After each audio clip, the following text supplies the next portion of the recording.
KBS 1라디오 뉴스레터 K.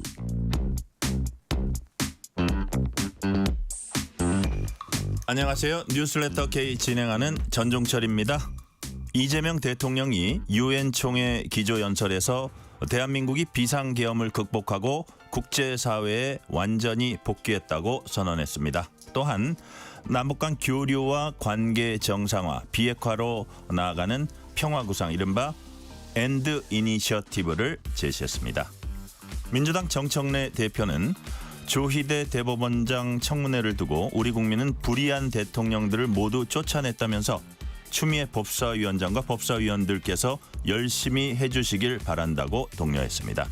국민의힘은 대법원장 망신주기 쿠데타이자 사법부 파괴, 입법 쿠데타라고 강력히 비난했습니다. 정치 토크 코너에서 정치 현안 자세히 분석합니다. 인터뷰 코너에선 봉영식 연세대 통일연구원 개건 교수와 함께 이재명 대통령의 UN 기조연설의 의미와 향후 한반도 주변 정세를 짚어봅니다. 뉴스레터 K 지금부터 시작합니다.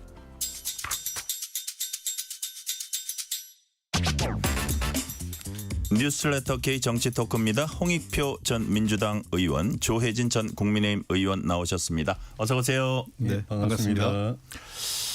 이재명 대통령 우리 시각 오늘 새벽 UN 기조연설 했습니다. 비상계엄 사태 극복한 민주 대한민국의 국제사회 복귀 선언했고 한반도 평화구상 밝혔습니다.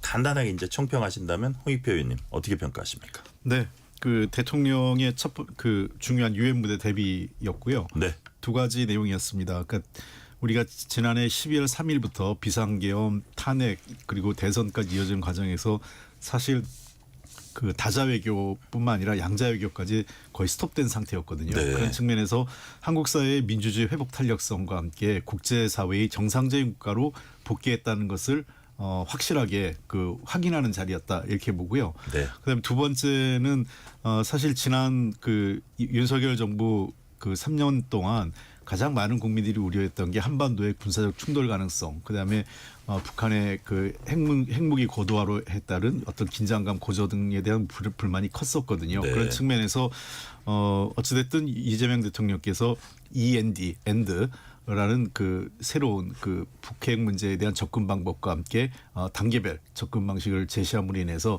어쨌든 한반도 평화와 네.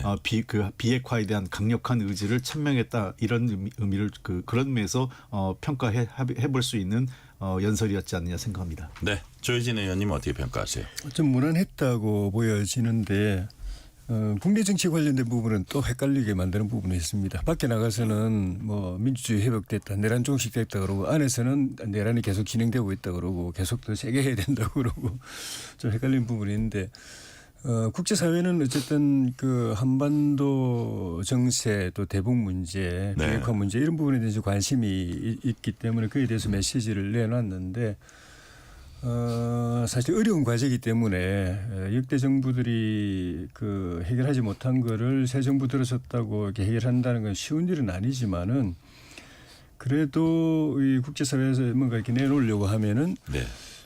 뭔가 좀 이렇게 기대할 만한 저렇게 가면은 이전보다는 좀 더 그냥 말로만이 아니라 실제로 뭔가 좀 풀리겠다는 그런 기대가 됐어야 되는데 그 점에서 보면은 뭐 그 손에 잡히는 어떤 그 전향적인 대안은 없었고 새로운 메시지는 이제 새로운 개념은 이제 던졌는데 END 이니셔티브라고 해서 던졌는데 네.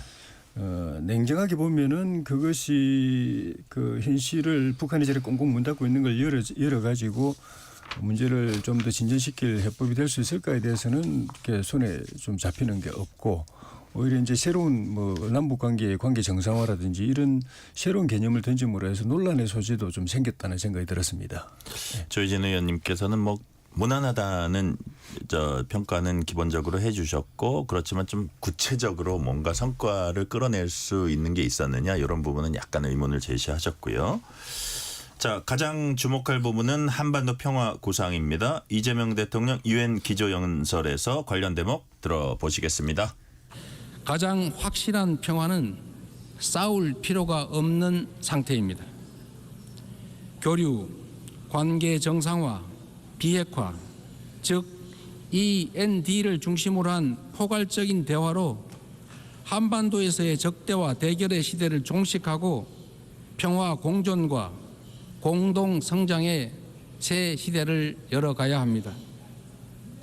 교류와 협력이야말로 평화의 지름길이라는 사실은 굴곡진 남북 관계의 역사가 증명해왔던 불변의 교훈이기도 합니다. 자, 이재명 대통령 얘기 들어보니까 이제 북한을 향해서 대한민국 정부는 상대 체제 존중, 흡수 통일 추구하지 않는다. 일체 적대 행위할 뜻이 없다. 이걸 이제 전제로 하고요. 적대와 대결의 시대를 종식하자, 끝내자, END. 그 종식하자면 그런 시대를 종식하자면서 엔드를 했는데 그 엔드가 또 이제 이니셜들이 있습니다. 그래서 교류, 익스체인지 E죠. 그다음에 관계 정상화, 노멀라이제이션의 N, 비핵화. 이거 발음이 힘든데 denuclearization. 그래서 END. 이걸 이제 제안을 했습니다. 일단 홍익표 의원님, 이게 뭐 비핵화라는 게 참 지난한 과제고 이런 현실적인 상황을 인정하면서 그래도 좀 현실적인 대안이 될 수 있다고 평가하세요? 그러니까 이제 뭐 END 말씀하신 거에다 이제 최종적으로 해서 대결 시대를 종식하자 이래서 이제 엔드라는 하나의 단어로서 엔드를 얘기를 했는데 네네. 제가 이 문제에 대해서는 좀 비판적으로 한번 얘기를 해볼게요. 비판적으로 얘기한다는 거는 뭐 기본적으로 저는 뭐 이재명 대통령의 구상이나 지금 이재명 정부의 생각이 뭐 그 현실적인, 그러니까 우리가 할 수 있는 그 가장 현실적인 접근이다 이렇게 생각을 하는 것 같은데 상대방 입장, 즉 북한의 입장에서는 그럼 이걸 어떻게 받아들일까 하는 거예요. 제가 그래도 북한이 분명히 이런 거는 상대가 있는 거죠. 그게 북한이죠. 북한이죠. 뭐 가장 그 이제 오디언스가 북한 아니겠어요? 네, 또 홍익표 의원님이 공부를 많이 하셨습니다. 이거 연구를. 그래서 이제 북한의 입장에서는 과연 이것이 현실성 있는 설득력 있는 제안이었을까? 저는 북한의 입장에서는 설득력이 없다고 보이는 거예요. 그러니까 뭐냐면 그럼 선제적인 뭔가 눈에 가시적인 뭐가 있어야 되는 거 아니냐? 이게 북한의 늘 그 남북 대화에 우리가 뭔가 제안을 그럴듯하게 하면 역대 모든 정부가 제안을 하잖아요. 네. 그래서 뭘 할 건데? 라는 걸 물어봐요. 지금 수사는 화려한데 구체적으로 뭘 할 건데? 그러니까 지금 그러면 뭐 늘 이런 거예요. 뭐 협력하자 그러면 그럼 미국의 대북 그 경제 제재나 국제 경제 제재인데 우리하고 금융 협력이나 첨단 기술 협력할 수 있느냐 하는 문제. 어렵죠. 그렇죠. 그러니까 뭐 기껏해야 무슨 낮은 단계 뭐 관광 교류 정도 외에는 할 수가 없는 상황이에요. 그리고 두 번째, 그러면 정상화한다고 하는데 그러면 한미 군사훈련이라도 중단할 용의가 있느냐라고 물어봤을 때 우리가 답할 수 있는가 하는 문제. 답할 수가 없을 거예요. 그리고 세 번째, 자 그러면은 뭐 비핵화는 물론이고 비핵화를 하자고 하면 비핵화 핵 문제는 물론이고 북한은 상대적으로 이 비대칭성, 그러니까 지금 그 재래식 무기에서 국방비나 여러 가지 경제력 차이로 인해서 비대칭성 무기로 간 거거든요. 전략 그 핵무기를 개발한 거죠. 그러니까 그게 이제 자기들 입장에서는 방어형이라고 얘기하는 게 그 논리인데 그 입장에서 봤을 때는 그러면은 비핵화의 전제 조건은 뭐냐면 재래식 무기에 그 감축 문제까지 포함된 실질적인 그런 것들이 그 동반해서 비핵화 플러스 재래식 모든 무기의 감축 거기에는 이제 조합 북한이 불리한 부분도 같이 완화해 주는. 그렇죠. 한미 군사 전력의 그 감축이나 예를 들면 한미 군사 동맹 해체까지 포함되어 있는 거죠. 북한은 그걸 요구할 거예요. 근데 그걸 우리가 답할 수 없잖아요. 그런 측면에서 저는 사실 이런 제안들이 뭐 이재명 정부뿐만 아니라 역대 모든 정부에서 하는데 쳇바퀴 돌듯이 결국은 마지막에 가서는 그 항상 난관에 부딪히는 게 미국의 벽 또는 우리 국내에서 당연히 한미동맹이나 한미 군사훈련 이런 이걸 우리가 해체할 수 없는 거 아니겠어요. 그런 측면에서 국제 경제 제재 벽 이런 거요. 그렇죠. 국제 경제 제재 벽도 우리가 단독으로 할 수 있는 것도 아니고요. 이런 벽이 마지막에 가면 우리가 부딪혀요. 그래가지고 북한에서 물어요. 그럼 할 수 있느냐 당신들이 이걸 꼭 우리한테 물어봅니다. 제가 그런 경험을 많이 해봤어요. 자 그러니까 이제 현실적 이게 뭐 원칙이나 이런 흐름 방향 같은 거는 좀 한번 생각해 볼 수 있는 건데 이걸 실질적으로 상대방이 받아들이냐 어떻게 보면 뭐 소비자라기보다 카운터파트의 입장에서 봤을 때는 이게 현실성이 없는 건데 뭐 말씀이시거든요. 조혜진 의원님 어떻게 보세요?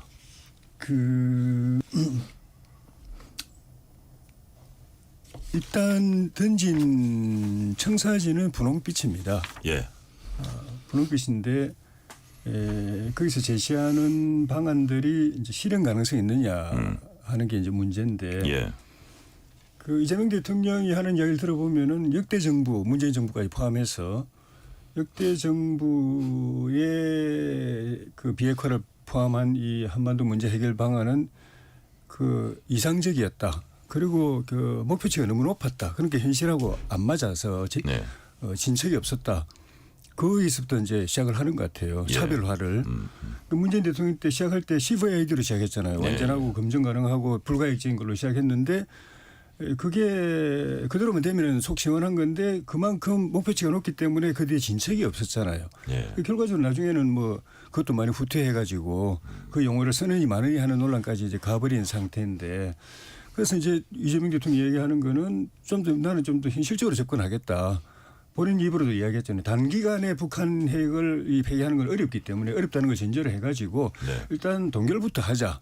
그다음에 감축하고 그다음 완전 폐기로 가자라는 이제 안을 제시했는데 이 이야기가 처음 나오는 이야기도 아니거든요. 네.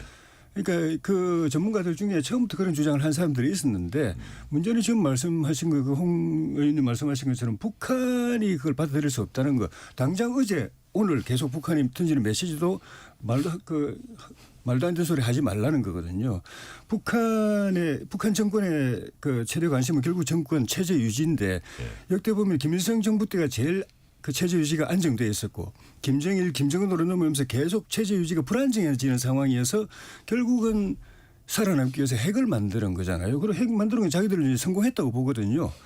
일단 한국과 남한과의 관계에서 완전히 이제 그 군사력에서 오히려 이제 우위에 서게 됐고 국내에서도 체제 안정이 그 핵을 통해서 상당히 해소가 그 불안정성이 많이 감소가 됐다고 생각하고 완화됐다? 있는데 예. 이거를 뭐 동결하면 우리가 조금 뭐 제재를 완화해 준다든지 무슨 뭐 지원을 해 주는 거 있겠지만은 그거 좀 그 완화하고 해제하고 지원받고 하는 걸로 해서 동결하고 축소하고 나중에 폐기까지 한다. 북한 김정은 정권 입장에서는 받아들일 수가 없는 거죠. 그래서 아까 앞부분에 말씀드린 대로 적어도 김정은 정권 입장에서 볼 때는 이거는 생사의 문제이기 때문에 그 사람들 입장에서 볼 때는 어떻게 보면 절실하게 이 문제에 매달려 있기 때문에 그거를 뭔가 좀 틈새를 만들고 해결책을 만들려면은 좀 더 좀 더 실현 가능하고 전략적인 방안이 나와야 되는데 그런 고민은 여기 안 들어 있는 거예요. 말은 거창하게 엔드라고 모든 걸 다 이제 끝내겠다. 근데 과연 평화 시대 이루겠다 이렇게 큰 소리 하셨는데 내용을 보면은 기대가 안 되는 거죠. 자, 요런 홍 의원님. 그러니까 저는 이제 이재명 대통령의 인식이 과거 역대 대통령들보다는 제일 낫다고 생각해요. 제가 보는 관점에서. 좀 현실적인 거를 추구한다. 현실적이고 예. 좀 더 전진된 거예요. 왜냐하면 역대 대통령 중에 적대관계 청산하자, 그다음에 이제 뭐 흡수통일할 생각 없다, 그다음에 이제 뭐 이런 거 아주 얘기하는 것 자체가 예. 과거에 그것조차도 조심스러웠어요. 그러니까 예를 들면 이제 두 가지 이유였죠. 하나는 미국의 입장도 고려해야 되고, 그다음에 두 번째는 국내 또 이런 문제에 대해서는 그 흡수 통일에 대한 문제라든지 또는 북한과의 적대관계 청산 등등 이런 문제에 대해서는 국내 또 이념적인 갈등도 있잖아요. 예. 이런 문제를 넘어서서 이재명 대통령이 얘기한 것은 만약 이 제안이 90년대쯤 김영삼 대통령쯤에 나왔다면 굉장히 의미 있는 진전이 됐었을 거예요. 근데 지금은 북한이 그런 거에 대해서 뭐라 그럴까요? 북한 입장에서는 우리 다 해봤는데 니네 못하잖아 이런 생각을 갖고 있는 거예요. 예. 우리가 그렇게 하려고 우리도 생각을 했는데 결국은 한국이 해줄 수 있는 건 없다. 그러면 한국은 그냥 빠져라. 이게 이제 북한 생각이에요. 그게 두 국가론이고 계속 지금 김여정이나 또는 뭐 북한 최선희 등 외무성 관계자 등의 입장을 통해서 나온 얘기는 그냥 시쳇말로 그쪽 표현대로 하면 주제 넘게 한국은 끼어들지 말라는 거예요. 이거는 우리가 하도 미국하고 우리가 해야 될 문제지 한국이 개입할 여지가 없고 한국이 줄 것도 없고 할 수 있는 것도 없고 스스로 할 수 있는 것도 없는 것 아니냐 이렇게 얘기를 하고 있는 거예요. 네네. 그러니까 그런 측면에서 상당히 저는 뭐 조금 냉정하게 비판적 입장에서 본다면 이재명 정부의 대북 정책도 어쨌든 계승을 하다 보니까 김대중, 노무현, 문재인 정부의 대북 정책을 어쩔 수 없이 민주당 정권이니까 계승을 하지만 네. 계승하면서 지난 20여 년간 이상 햇볕 정책 이후 20년간 변화된 남북 관계 특히 이제 북한의 입장이나 또는 국제 정세 이런 것들에 대해서는 저는 조금 현실적인 것이 뒤떨어지는 건 아니냐 이런 생각도 있습니다. 자, 현실성이 좀 떨어진다. 이런 그 근저에는 예를 들어서 이런 뭐 3단계 해법을 제시했는데 그렇게 나간다고 해도 결국 북한이 과연 포기할까? 이게 가장 근원적인 문제고 또 북한이 이미 핵을 갖고 있다면 그걸로 체제 유지가 확실히 된다고 생각하는데 그걸 포기할까? 이게 이제 근원에 있는데 자, 예를 들어서 우리가 뭐 핵 본래는 동결이란 표현을 쓰다가 이번 유엔 총회에서는 중단이란 표현을 썼더라고요. 동결이라는 건 또 검증 뭐 현장 검증 이게 더 까다로운 개념인데 중단은 약간 펑퍼짐한 개념이고 그래서 약간 북한을 의식한 그 어떤 워딩이었던 것 같기도 한데 여하튼 동결을 말함으로써 핵 보유국 사실상 인정하는 게 아니냐 이런 부분들도 결국 북한은 핵 보유국만 챙기고 결국은 포기 안 할 건데 뭐 이런 비판도 또 있어요. 홍익표 의원님. 그러니까 이제는 지금 북한의 입장이 네. 비핵화를 얘기하는 단계가 아니라는 거예요. 문제는 거기에 있습니다. 그러니까 한국하고 미국은 비핵화를 목표로 네. 전제를 하고 해법과 전략을 만들고 있잖아요. 네. 근데 상대는 비핵화를 전혀 동의하지 않고 있다는 게 문제인 겁니다. 도리어 북한으로서는 비핵화라는 전제로 한 목표라기보다는 예를 들면 사거리 제한이라든지, 네. 그러니까 이제 미사일의 사거리 제한, 예. 사거리 제한이라든지 또는 가지고 있는 핵무기의 총량에 대한 제한이라든지, 플러스 재래식 무기 감축이라든지 이런 예. 것들을 한다면 그게 이제 핵무력을 포함한 종합적인 군사력 감축에 관련된 대화죠. 한미 군사 연습 뭐 이런 얘기도 할 거예요. 그러면 아마. 거기 다 예. 포함된 거죠. 패키지죠. 왜냐하면 그게 이제 북한 사람들이 제가 그런 질문을 하도 많이 받아서 그래요. 그렇죠. 딱 예. 가면 그래요. 적대관계 청산하고 한반도가 평화롭게 하자 그러면 딱 물어보는 게 그 얘기예요. 저한테. 그러면은 한미연합훈련 중단할 수 있습니까? 당신들은. 딱 그거 항상 물어보죠. 먼저 예, 그거부터 시작이에요. 예, 예. 그거 한국의 마음대로 할 수 없는 거 아니냐. 미국 눈치 봐야 될 거고 그 중단 안 할 거고. 예. 그리고 또 한미동맹 군사동맹 유지할 건데 우리를 기본적으로 적대로 하는 동맹관계 유지하면서 어떻게 우리 보고 우리가 가지고 있는 핵무력이나 우리 안전장치를 다 내놓으라고 하느냐. 네. 이런 얘기들을 서슴없이 해요. 그러다 보니까 저는 그러니까 뭐냐면 최종 단계의 목표에 대한 관점이 한미와 북한이 다르다. 그리고 북한은 도리어 약간 주목하는 거는 트럼프는 역대 다른 대통령하고 좀 다른 접근. 사실상 북한의 핵을 인정한 상태에서의 대화를 할 수 있는 것 아니냐에 대한 여지는 보는 것 같아요. 네. 이 와중에 한동훈 전 대표가 이제 비판을 했는데 단계적 비핵화는 결국 비핵화 포기로 이어질 것이다. 이렇게 얘기했어요. 어떻게 그렇게 보십니까? 조혜진 의원님. 그러니까 동결이든 중단이든 그다음에 그다음 단계 축소 이런 게 최종적으로는 폐기를 전제로 한 거거든요. 네. 그러니까 북한이 우리의 제안에 응해온다고 할 때 그런 과정을 거쳐서 얼마나 시간이 걸리든 어떤 조건을 주고받든 간에 최종적으로는 포기할 수 있다. 핵을 폐기할 수 있다는 걸 전제해놓고 협상장에 나왔을 때만 의미가 있는 것이고 그렇지 않으면 그냥 동결 자체는 큰 의미가 없습니다. 예를 들면 지금 핵을 30개 가지고 있는데 60개, 100개 안 만들고 30개만 그대로 유지하고 있겠다.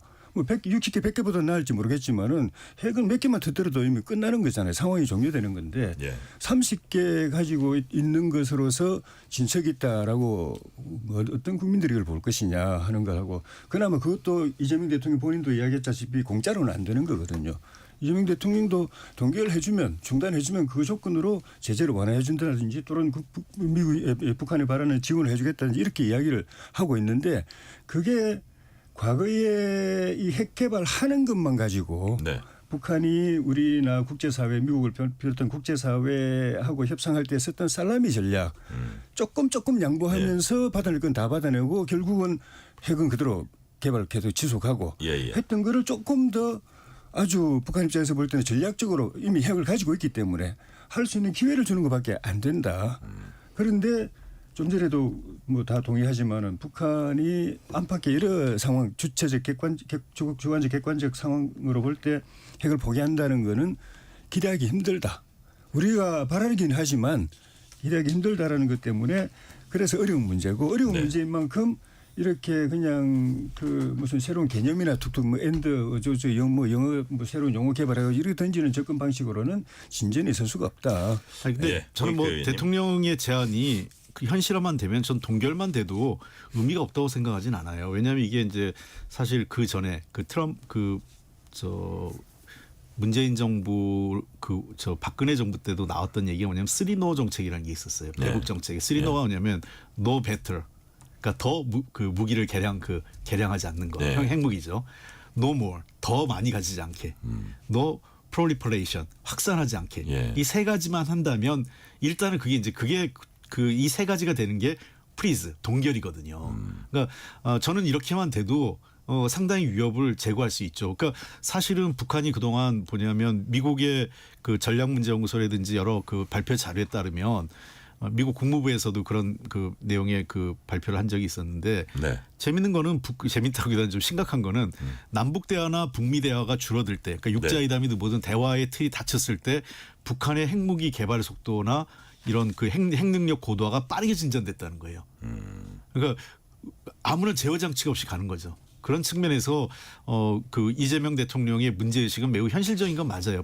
일단 프리즈만 할 수 있다면. 네. 근데 이제 여기에 우리가 비핵화라는 거를 전제하지 않은 프리즈를 얘기 안 할 수가 없잖아요. 그러니까 비핵화 없는 동결, 비핵화를 전제로 한 동결이어야만 우리 한국의 여론을 설득할 수 있고 미국과도 뭔가 얘기가 되니까 계속 비핵화를 얘기하면 할수록 북한하고는 도리어 동결조차도 가기 어려운 상황이 오는 거죠. 이게 뭔가 약간의 딜레마에 빠진 문제예요. 그러다 보니까. 자, 한동훈 전 대표는 한 발 더 나아가서 뭐라 그랬냐면 방북하려고 대북 송금했다. 그렇기 때문에 약점 잡힌 거 아니냐. 그러다 보니까 자꾸 북한에 더 유리할 수 있는 이런 정책이나 방안을 내놓는 것 아니냐.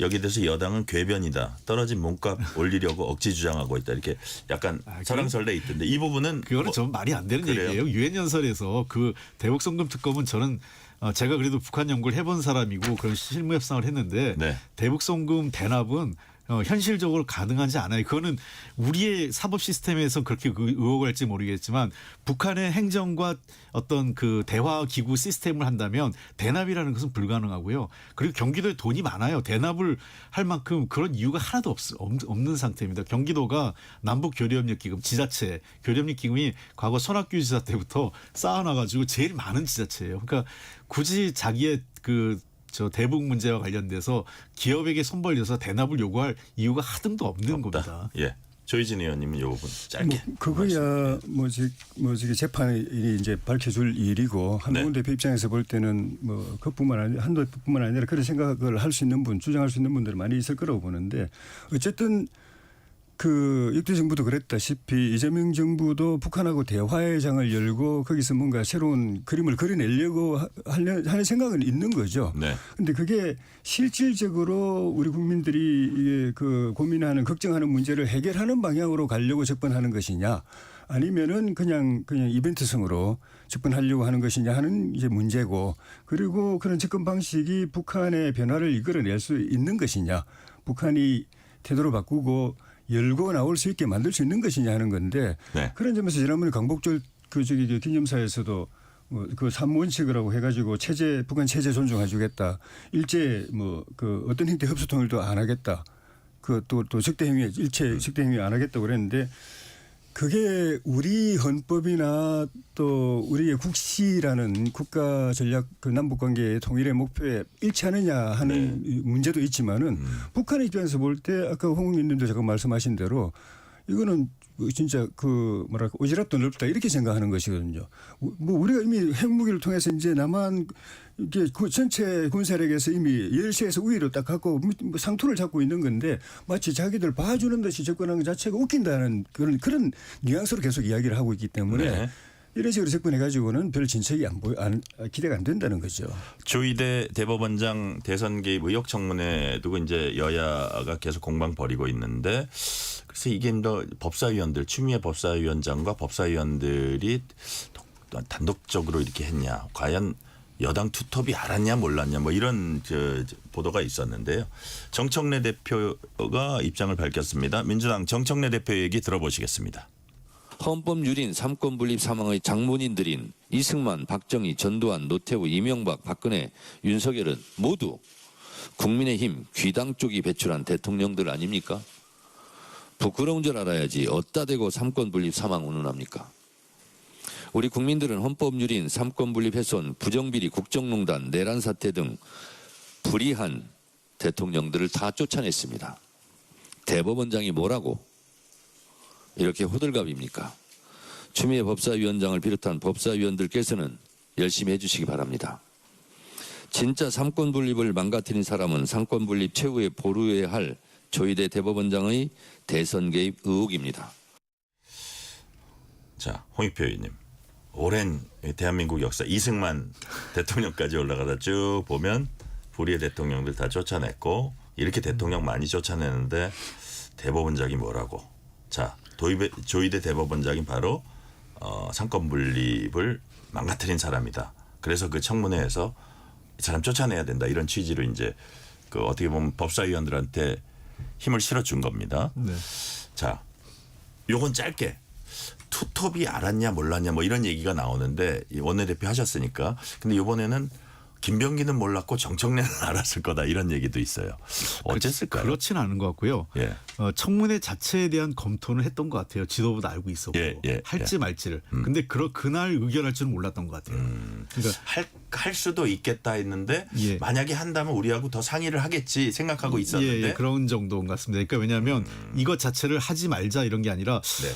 한다면 어느 시점에서 어떤 거를 갖고 접근할 거냐 이런 거에 대해서 조금 더 우리가 그 숙고하고 결정하자 이런 정도가 아마 공감대가 있었던 것 같아요. 이렇게 전격적으로 그날 자정 무렵에 이렇게 그 해치울 거라고는 생각을 못했던 것 같아요.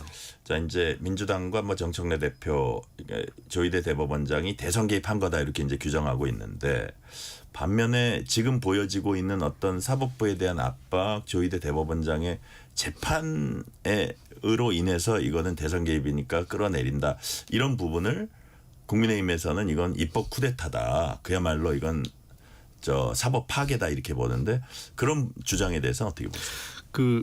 이제 몇 가지를 좀 봐야 되는데 첫째 대법원장도 탄핵의 국회법이나 우리 헌법 절차에 따르면 탄핵될 수 있고 청문회에 소환될 대상입니다. 네. 이것 자체가 헌법 유린이고 뭐 삼권 분립을 해치는 건 아니에요. 이건 뭐 정당한 국회 권한 내에서 이루어지고 있는 거기 때문에 이건 뭐 크게 문제 삼을 건 아니라고 봅니다. 세 번째, 그럼 대법원장에 대한 탄핵이나 뭐 어떤 그 낙마 이런 것이 어떻게 이루어질 거냐? 우리건 헌법적 질서 내에서 이루어져야 되지 않겠습니까? 지금 몇 가지 가정이에요. 그러니까 정청래 대표의 얘기도 만약에 그런 게 있다면 확인된다면 그러면 당연히 낙마죠. 그거는 네. 그 국회가 탄핵을 더군다나 우리가 다수 의석을 가진 상태에서 과반수면 탄핵을 할 수 있잖아요. 대법원장은요. 탄핵이 충분히 할 수 있고 또 헌법재판소에도 인용이 될 수 있다. 그런데 이것이 입증되지 않으면 설사 국회에서 탄핵을 한다 하더라도 헌법재판소에서 어떤 법적인 위반, 중대한 헌법적 위반이나 법 위반이 중대한 법 위반이 발견되지 않으면 헌재에서 인용되기가 쉽지 않겠죠. 네. 그런 측면에서 아직은 이 청문회라든지 또는 추가적인 조사 이런 것들이 어느 정도는 선행이 돼야만 조희대 대법원장의 낙마 여부는 그때 가서 확인할 수 있고 우리가 여부를 판단할 수 있지 않을까 생각합니다. 약간 또 구체적으로 하나 질문을 드리면 이제 민주당이 대선 개입했다 그러니까 우리가 얼마든지 대법원장이든 누구든 청문회 불러가지고 물어볼 수 있다는 건데 네. 근데 그게 또 들여다보면 재판에 대한 따지겠다는 거거든요. 입법부가. 이거 문제 없습니까? 그 재판 결과를 따지는 것 같지는 않고요. 예. 왜냐하면 재판 결과는 뭐 법과 재판관의 법의 원칙과 양심에 따라 하는 거기 때문에 그 자체를 문제 삼을 수 없는데 네. 과정에 대한 문제 제기는 할 수 있을 것 같아요. 왜냐하면 소부로 간 것을 대법원장이 어쨌든 대법원장의 주장 생각 판단에 의해서 전원 합의체로 왔고요. 예, 예. 그다음에 두 번째는 유사한 결정이 판단이 동일한 이제 선거법 위반이 조희대 대법원장 체제에서 통상 평균 91일 걸렸는데 네. 36일밖에 안 걸렸고요. 더더군다나 이것이 야당의 유력한 대선 후보 그 당시 어쨌든 지지율 1위가 이주되고 있어서 유력한 대선 후보고 대선이 1개월여밖에 남지 않은 상태에서 이런 일이 이루어졌다는 거에 대해서는 당시 법조계 안팎에서 이게 뭐지? 이게 너무 그 대법원에서 그 헌법 그 어떤 그 판사들의 네. 그 권한을 너무 과도하게 행사한 거 아니냐, 이게 정치 개입이 아니냐라는 논란은 이미 그 법조계 주변에서도 제기가 됐었습니다. 네, 조희진 의원님 어떻게 보십니까 이 상황? 이거는 그 결론이 마음에 안 드니까 하는 것이죠. 그리고 앞으로도 대법원장이 그대로 있으면은 자기들이 불편할 거니까 지금 또 기일을 지금 그냥 연장해 놓은 길 지정을 추후하겠다고만 돼 있는 만약에 상태고. 그때 대선 한 달 남겨두고 무죄가 나왔으면 민주당이 왜 지금 판결을 제 내렸냐고는 안 말씀이 그 했겠죠. 말씀이에요. 그 당시에 그 기일이 발표가 됐을 때 민주당이 문제 제기를 안 했습니다. 제 기억으로 문제 제기 안 하고 오히려 이재명 대표의 멘트라든지 이런 것이 굉장히 이 낙관적 기대 또는 잠재적으로 좀 약간 반기는 그런 분위기였어요. 왜냐하면 이게 대선을 며칠 안 남았는데 이걸 뭐 다른 식으로 하겠냐, 그냥 클리어해 주려고 하는 건 아니겠느냐라고 생각하고 오히려 기대하는 분위기였어요. 그러다가 유죄 취지 환송이 되니까 그때부터 난리가 난 거거든요. 그러니까 마음에 드는 판결이면 대선 개입이 아니고 어떤 예. 판결을 내리든 그렇죠. 그 결론 때문에. 예, 아니 여하튼, 그때 예. 만약에 무죄했다면은 대선 개입이라고 했겠습니까? 지금도 마찬가지 지규현 판사에 대해서도 계속 그 윤석열 대통령 내란 재판 뒤로 미룬다, 민기적거린다, 빨리 안 한다고 그러면서 이제 그 계속 문제 삼잖아요. 예. 근데 만약에 지규현 판사가 12월 안에 종결하고 이제 판결하겠다고 그랬는데 그때 유죄 나온다고 생각해 보십시오. 자기들이 기대한 대로 뭐 사형이나 무기나 이런 나온다고 생각해 보십시오. 그러면 빨리 안 했다고 민기적거렸다고 그렇게 욕하겠습니까? 결론 가지고 이야기하는 것이, 결론이 마음에 안 드니까 이재명 민기적거린 걸로는 이재명 대통령 재판이 그만큼 법원 재판상 유례 없이 2년 3년을 미뤘는데도 그 판사한테 한마디도 안 했잖아요. 미룬다고. 그게 자기들이 유리하니까. 네. 딱 오로지 그 기준에서 하는 것이기 때문에 그런 정파적 당파적 기준으로 이 대법원장을 흔들고 대법원장이 뭐라고 이야기하는 것 자체가 이재명 정청래 대표가 뭐 상권 분립 사망 운운 이렇게 이야기하는데 자기 말 속에 이미 상권 분립이 사망이 들어 있는 거예요. 상권 분립을 완전히 무시하는 그 민주당의 그 의식 구조가 네. 정청래 대표의 한마디 안에 다 들어 있는 거예요. 네, 이 시간 교통 상황 알아봅니다. 라디오 교통정보센터 정현정 리포터 나와주세요. 네, 전국 곳곳에 가을비가 내리고 있습니다. 현재 서울은 비가 다소 약하게 내리고 있지만 내일까지 서울 등 곳곳에서 시간당 30mm 안팎의 강한 비가 쏟아질 수 있겠습니다. 여전히 청계천 산책로 출입은 통제되고 있습니다. 이용에 참고하시고요. 평소보다 도로 위 돌발 구간은 많은데요. 먼저 경부고속도로 서울 쪽입니다. 영동 부근에서는 화물차가 고장나서 처리하고 있고요. 안성 분기점에서 막히고 있습니다. 더 가서는 오산 부근과 달래내 고개에서 반포까지 정체고요. 경인고속도로는 서울 방향입니다. 서인천에서 부평, 부천에서 신월까지 막히고요. 서해안고속도로 서울 방면 서평택 분기점에서 팔탄 분기점까지는 20km 넘게 막히고 있습니다. 매송휴게소에서 용담터널 일직 분기점에서 각각 고장난 차가 서 있고요. 세종 포천고속도로 포천 방면은 부경인에서 오포 3터널 부근까지 정체입니다. 고덕도평 터널에서는 3차로에 승용차 관련 사고 있으니까요. 주의가 필요하겠고요. 영동고속도로는 강릉 방면입니다. 서안산에서 시작된 정체는 안산 분기점까지 막히는데요. 더 가서는 군포에서 부곡까지 각각 정체 있습니다. KBS 교통정보센터였습니다. 퇴근길, 당신과 함께 읽는 세상 이야기. KBS 1라디오 뉴스레터 K. 문자 샵 9730, 짧은 문자 50원, 긴 문자 100원. 어플리케이션 콩은 무료. 유튜브 KBS 1라디오 계정 채팅창도 열려 있습니다. 실시간 교통 상황 살펴봤습니다. KBS 1라디오 뉴스레터 K 정치 토크 홍익표 전 민주당 의원, 조혜진 전 국민의힘 의원과 얘기 나누고 있습니다. 자, 이제 조희대 대법원장 청문회 관련해 가지고 국민의힘에서는 아니 조희대 대법원장 무슨 뭐 한덕수 회동 뭐 이런 것들 그렇게 그거 갖고 사실이라면 사퇴하라고 그러더니 어떻게 조희대 청문회 한다면서 거기에 대한 증인은 아무도 없냐. 공감팁 열린 공감팁인가요? 거기 뭐 관계자 그다음 뭐 부승찬 의원, 서영교 의원 등등이 있는데 그래서 나경원 의원이 여기에 대한 청문회를 별도로 요청한다. 어떻게 보세요, 홍익표 의원님 이 제안은? 근데 실현이 안 되겠죠? 뭐 이 별도로 하는 것도 말이 안 되고 예. 굳이 한다면 지금 청문회에 포함시키는 게 맞겠죠. 그리고 뭐 최소한 물론 현역 의원이니까 부승찬 의원이나 또 법사위원이 서영교 의원을 증인으로 채택한 사례는 없습니다. 네. 그렇다면 이제 열린공감 TV에서 그 발언이 나왔던 과정이나 배경에 대해서 뭐 그 해당 언론인들을 부를 수 있겠지만 그것도 또 뭐 언론인이라고 해서 또 이제 뭐 여러 가지 어떻게 될지 모르겠어요. 그게 또 예. 그 어쨌든 별도의 또 이걸 또 청문회를 한다는 건 좀 그렇고 이 문제에 대해서는 조금 더 그러니까 저는 그 여러 차례 얘기하지만 밝힐 수 있는 충분한 여지가 있는데 접근하지 않는 거에 대해서 좀 아쉬움은 있어요. 네. 자, 그런 부분을 제기했다면 거기에 대한 최소한의 뭐 책임이랄까? 그럼 거기에 대해서 뭐 이런 거에 대한 설명은 있어야 되지 않냐 하는데 어저께 모 야당 의원은 나와서 법사위원 자기네가 6명인데 그중에 자기하고 2명이 더 출장 갔다 와서 4명 남았는데 추미애 위원장이 그중에 3명을 퇴장시켜가지고 1명이 남아서 회의를 하는 와중에 뭐 이런 얘기도 하더라고요. 그래서 예를 들어서 법사위 진행이 너무 또 일방적이니까 뭐 말을 하고 싶어도 할 수 없다 이런 얘기도 있어요. 이런 전체적인 상황은 어떻게 보세요? 아까 앞부분에 법사위원장이 저 청문회 안건 처리할 때 뭐 당 지도부하고 상의 있었느냐 그 이야기도 있었지만은 그 추미애 위원장이 좀 독특한 부분이잖아요. 예.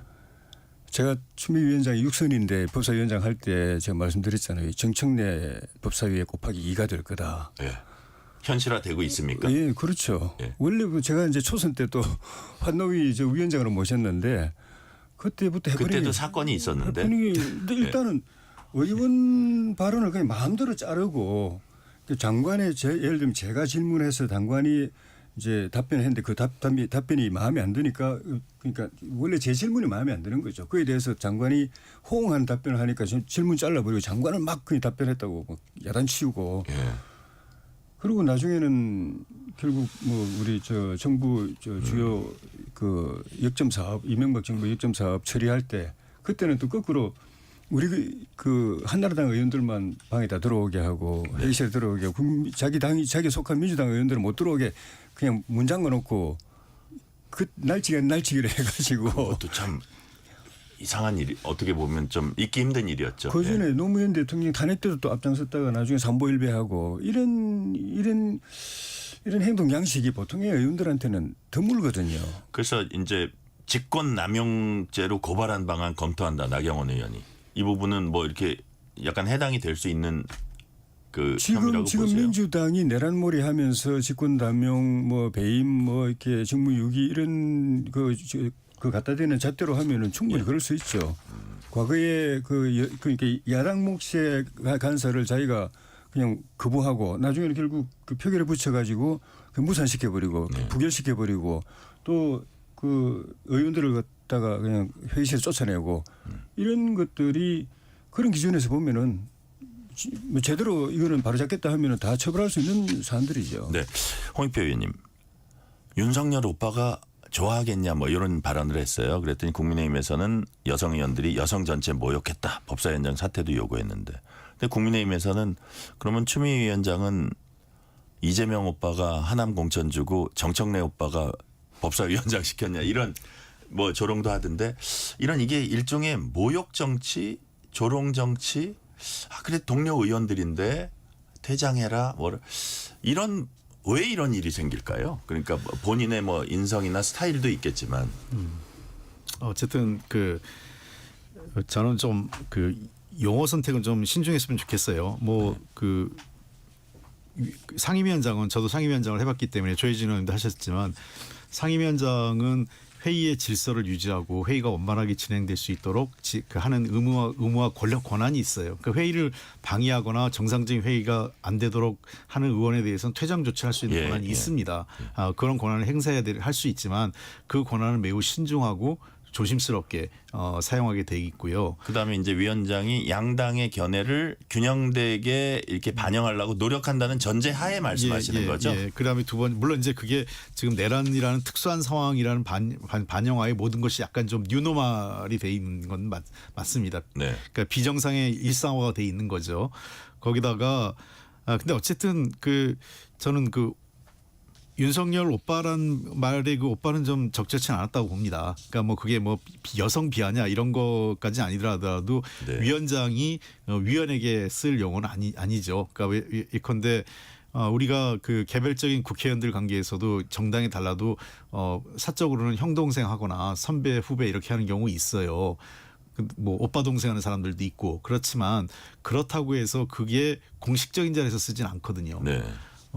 그러니까 그런 용어를 공식적인 자리에서 거론하면서 도리어 이제 괜히 나경원 의원에 대한 어떤 빌미만 줬다 반발할 수 있는. 그러니까 나경원 의원도 지난번에 괜히 불필요한 초선 발언 해가지고 뭐 자기 왜 이렇게 나서냐 왜 야당 의원들에게 발언 기회도 못 주냐 이렇게 하지 않고 초선 의원들이 뭘 알아 나대지 마 이러다 보니까 프레임이 바뀌어버린 거 아니겠어요. 그런 측면에서 저는 이번 문제에 대해서는 추미애 법사위원장이 저는 회의에 진행할 수 있는 권한은 있지만 오빠 발언으로 한 것은 회의의 원만한 진행을 해야 되는 위원장으로서는 적절한 발언은 아니었다. 그리고 같이 묶어서 나경원 의원도 지난번에 초선 의원 발언해서 두 분이 함께 유감 표명하는 게 좋겠다는 생각은 듭니다.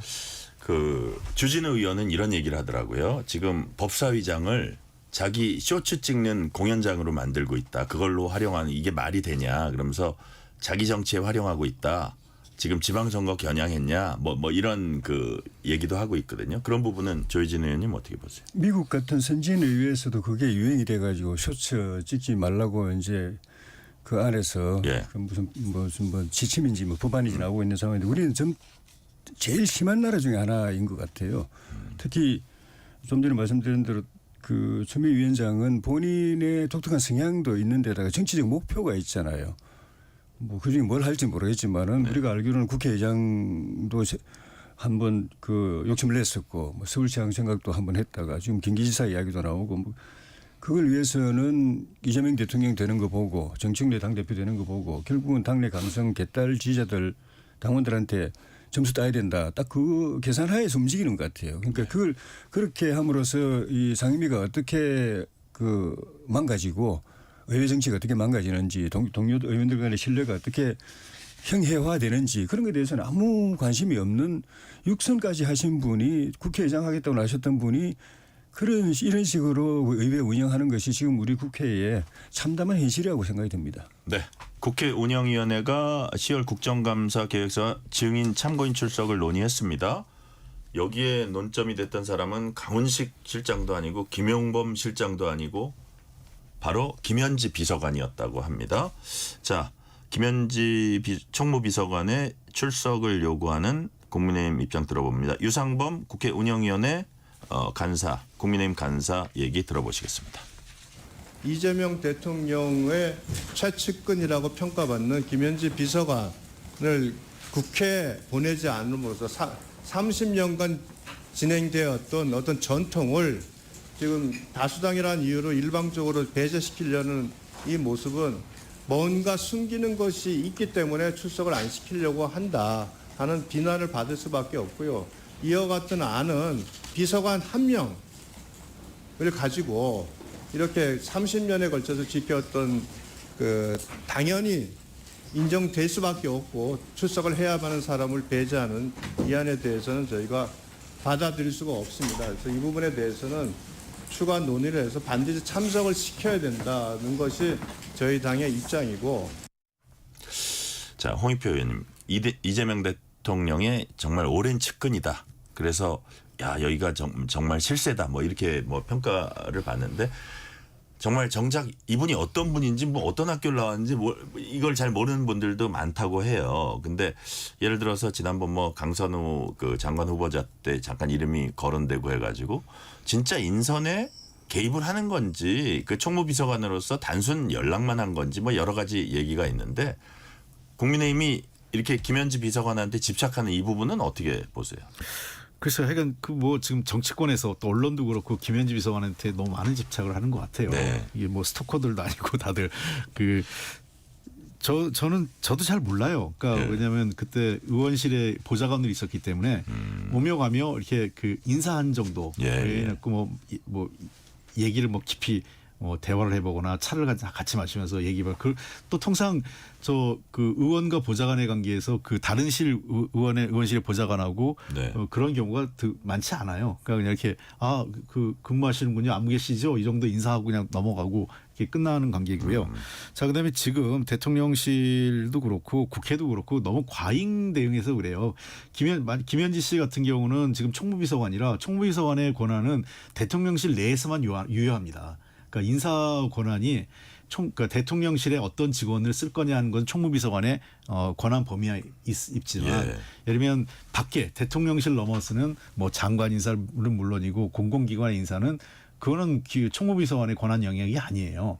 그런 측면에서 너무 과도하게 지금 김현지 비서관에게 뭐 의혹 제기를 하고 있는 거고, 그러니까 그 조건이 그 사람이 불려 나왔으면 그 사람의 직책에 맞는 일만 물어보면 되죠. 그러니까 예를 들면 뭐 그 재정 운영, 그러니까 대통령실의 예산 운영과 관련돼서 뭐 잘못된 게 있으면 총무비서관한테 한다든지. 그거 자기 담당이니까. 그렇죠. 그 네. 대통령실에 어떤 내부적인 인사와 관련된 어떤 뭐 사고가 있었거나 뭐 음주운전 사고가 있었는데 뭐 처리가 미흡했다든지 뭐 최근에 말도 많은 이제 어떤 성비위가 있었는데 뭐 무마했다든지 이런 네. 것들은 뭐 그 총무비서관이나 또는 대통령 비서실장한테 물을 수 있겠지만 갑자기 뭐 장관 임명에 당신이 뭘 했냐 이렇게 물어보는 거는 과도한 정치 공세죠. 그래서 그런 것들에 대해서는 여야 간사들이 운영이잖아요. 운영이 간사면 그래도 원내 수석들도 계신 건데 원내 수석들이 부른다면 최소한 그에 걸맞는 질문만 하는 것으로 해서 합의를 하든가 아니면 뭐 그 총무비서관 안 나온다고 무슨 큰일 나는 것도 아니지 않습니까?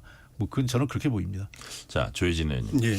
무슨 구체적인 큰 의혹이 사실 뭐 나온 것도 아닌데 이재명 대통령을 올해 모셨다는 그 부분에서 좀 타격을 줄 어떤 부분이 있다고 생각해서 그러는 건가요? 야당 입장에서는. 좀 나쁜 속담을 하자면 도둑이 재발절이다. 그래요? 이거는 민주당이 자초한 거거든요. 그러니까 우리가 꼭 뭐 이 김현지를 출석시키자고 한 게 아니라 원래 출석하는 자리예요. 총무비서관은. 예. 그러니까 당연히 출석 역대 뭐 30년간 예외 없었다고 그러던데 당연히 출석하는 것이었기 이름이 때문에 안 들어가 있어요, 우리가 근데? 요구할 그러니까 빠진 거예요. 민주당이 빼자고 한 거예요. 예. 그러니까 당연히 와야 되고 거기다가 집권한 지 이제 뭐 아직 6개월도 안 지났는데 핵심 중에 핵심이라고 알려져 있는 이 총무비서관을 네. 시작부터 빼자고 할 때는 이거는 뭐 자기도 부담스러운 게 있다. 안 그래도 그동안에 이런저런 이야기들이 많이 있었잖아요. 예. 그리고 역대 정부에서 또 총무비서관이라는 자리가 정치적으로 늘 또 그랬습니다. 대통령의 진짜 믿는 사람 또 그 대통령의 속속을 다 알고 있는 사람을 네. 앉혀였는데 그 사이에도 뭐 인사 관련해서라든가 이런저런 이야기들이 있었고 해서 주목하고 있는데 뭐 와서 그냥 좀 전에 뭐 오면은 다른 특별한 뭐 제기된 의혹이 없으면은 그냥 일상적인 질문하고 말 건데 민주당이 이름이 굳이 없으니까. 안 불러내려고 하니까 우리 당으로서는 그 용납할 수가 없고 오히려 더 의심을 더 키우게 되는 네. 그런 측면이 있는 거죠. 네. 민주당은 내일 본회의에서 검찰청 폐지와 기재부 분리 내용 담은 정주보 조직법 개정안과 방송미디어통신위원회 설치법 등 쟁점 법안 통과시킬 예정입니다. 여야 이제 합의하지 못한 걸로 알려졌고 국민의힘 올라오는 모든 법안에 필리버스터 하겠다. 조혜진 의원님. 예. 이제 시간 얼마 안 남았는데 한 1분 반밖에 안 남았으니까 각자 한 네. 30초씩만 말씀해 주시면 되는데 무조건 반대만 하냐 이런 국민들도 있을 텐데 뭐 야당으로서는 달리 방법이 없는 겁니까? 방법이 없죠. 민주당이 지금까지 국민의힘을 그냥 투명인간으로 취급하면서 우리 당을 탄압하는 건 또 그다음 문제고 나라의 근간을 흔들 이런 그 법 체계를 일방적으로 밀어붙이잖아요. 네. 이 상태에서 우리가 아무 역할도 안 했다고 하면 나중엔 또 역사적으로도 책임이 있는 겁니다. 근데 우리가 할 수 있는 일이 없어요. 숫자로는 할 수 있는 일이 없고 네. 필리버스터도 해도 그냥 바로바로 무산시켜버리니까 잘라버리고 그러니까 할 수 있는 게 지금 전체 법안에 대한 필리버스터를 걸자라고 했는데 그래도 뭐 민주당은 자기들이 하고 싶어 있는 법안은 먼저 처리하고 나머지 무쟁점 법안은 나중에 하자 이렇게 올 수도 있는데 그런데 우리 당이 이 방침을 그대로 계속 유지해 나가면은 네.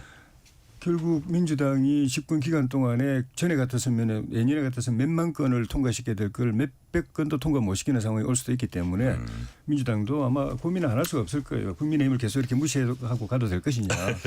홍익표 의원님. 그러니까 민주당 국민의힘이 무턱대고 반대만 하지 대안 내놓냐 뭐 이런 얘기를 하지만 국민의힘은 결론 다 정해놓고 갔는데 우리가 할 게 뭐 있냐. 누구 말이 맞는 겁니까?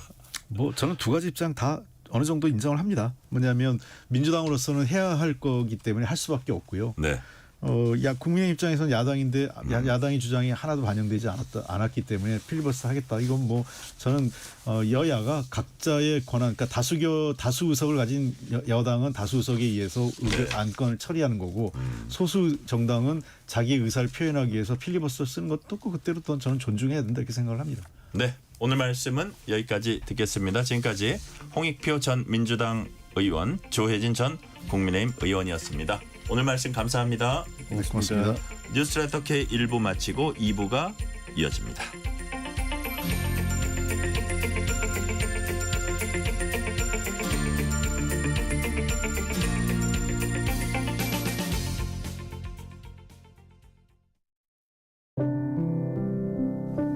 KBS 라디오 연중기획 희망충전 대한민국 657번째 이야기. 안녕하세요. 아나운서 유지원입니다. 12살 희원이가 평소에 자주 쓰는 말은 괜찮아요입니다. 아픈 할머니를 대신해 집안일을 할 때도, 치매를 앓고 있는 할아버지를 돌볼 때도 언제나 조용히 괜찮아요라고 말하는 희원이. 하지만 이런 희원이도 마음이 괜찮지 않을 때가 있는데요. 공원 청소를 나가는 할머니의 뒷모습을 볼 때, 그때만큼은 희원이의 가슴도 한없이 속상하고 무너져 내립니다. 어려운 현실을 알기에 새 옷이나 학용품 하나에도 욕심을 부려본 적이 없는 희원이.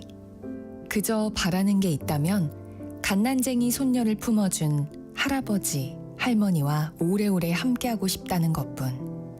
어린 나이에 감당하기엔 너무도 벅찬 현실이지만 희원이는 오늘도 할머니, 할아버지 곁에서 예쁜 미소를 잃지 않습니다. 희원이네 가족이 조금 더 나은 환경에서 행복한 내일을 살아갈 수 있도록 여러분이 두 손을 잡아주세요. 여러분의 따뜻한 손길이 희망의 빛이 됩니다. ARS 060-700-1580 060-700-1580 한 통화 3,000원으로 희망을 선물해 주세요. KBS 라디오 연중기획 희망충전 대한민국은 초록우산 어린이재단, 인탑스 주식회사, 그리고 청취자 여러분과 함께합니다. ARS 060-700-1580 한 통화 3,000원입니다.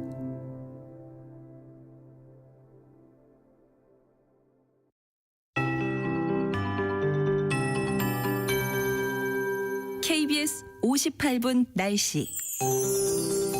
현재 전국 곳곳에 비가 내리고 있습니다. 내일까지 전국 대부분 지역으로 돌풍, 천둥, 번개를 동반한 비가 내릴 텐데요.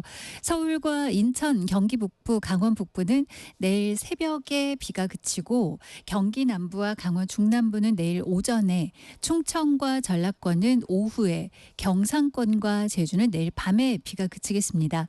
내일까지 예상 강우량은 수도권과 강원권, 부산, 울산, 경남과 제주가 5에서 40mm, 그 밖에 경상권과 전라권, 충청권은 20에서 60, 많은 곳은 80mm 이상입니다.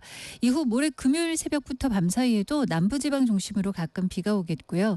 글피 토요일 오후부터 충청과 일부 남부지방에 비가 예상이 되고 일요일은 다시 전국에 비가 오겠습니다. 당분간 기온은 그래도 평년과 비슷하거나 조금 높겠습니다. 일요일에 전국적인 비가 오면서 서울의 낮 최고 기온이 23도로 10도 떨어지는 등 일요일에는 다시 제주를 제외한 전국이 선선해지겠습니다.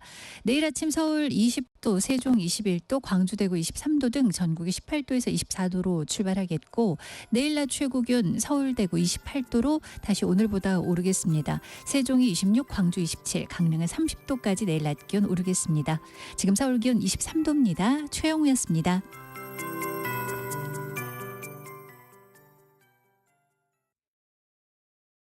정성을 다하는 국민의 방송 KBS가 6시를 알려드립니다.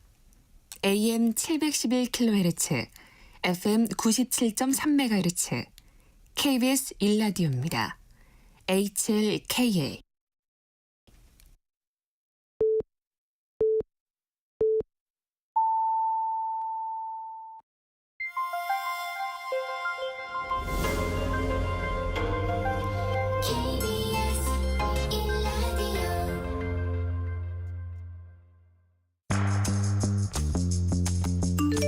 여러분은 지금 퇴근길 시사편지 한 장 KBS 1라디오 뉴스레터 K를 듣고 계십니다.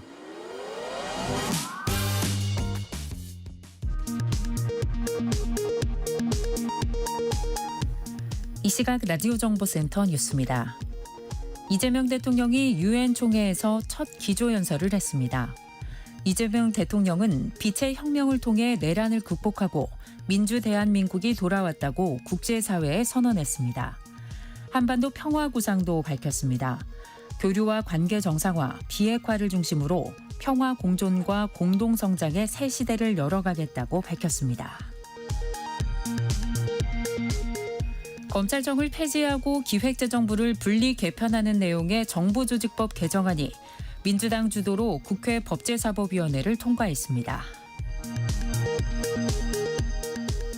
도이치모터스 주가 조작 혐의와 통일교 금품 수수 의혹 등으로 구속 기소된 김건희 여사의 첫 재판이 오늘 열렸습니다.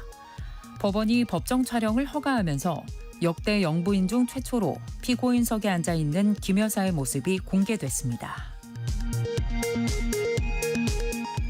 7월 출생아가 2만 1,803명으로 지난해 같은 달보다 5.9% 늘었다고 통계청이 밝혔습니다.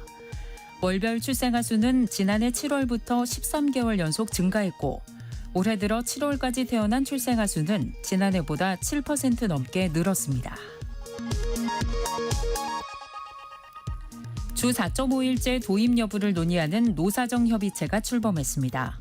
정부와 양대 노총, 한국경영자 총협회와 중소기업중앙회가 참여했습니다. 오늘 첫 회의를 열었는데 OECD 수준으로 노동시간을 줄이는 걸 목표로 정했습니다. 지금까지 라디오 정보센터 뉴스 편유희였습니다.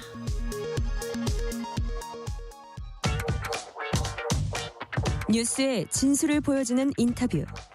뉴 진수. 한국 시각으로 오늘 새벽 이재명 대통령이 유엔 총회에서 첫 기조연설했습니다. 이 대통령은 한반도 냉전을 끝내겠다며 END, 이니셔티브를 내놨습니다. 엔드죠. 교류와 관계 정상화 통해 비핵화로 나가자 이렇게 강조했습니다. 북한이 어떤 반응 보일지, 한반도 주변국들은 어떤 셈법을 갖고 있는지 짚어봅니다. 오늘은 봉영식 연세대 개건 교수와 함께 이 대통령이 유엔 총회 연설 의미와 향후 과제 짚어봅니다. 봉영식 교수님 어서 오세요. 네, 안녕하십니까. 자, 귀한 시간 내주셨고요. 이재명 대통령의 엔드, 이니셔티브 구상, 교류, 관계 정상화, 비핵화.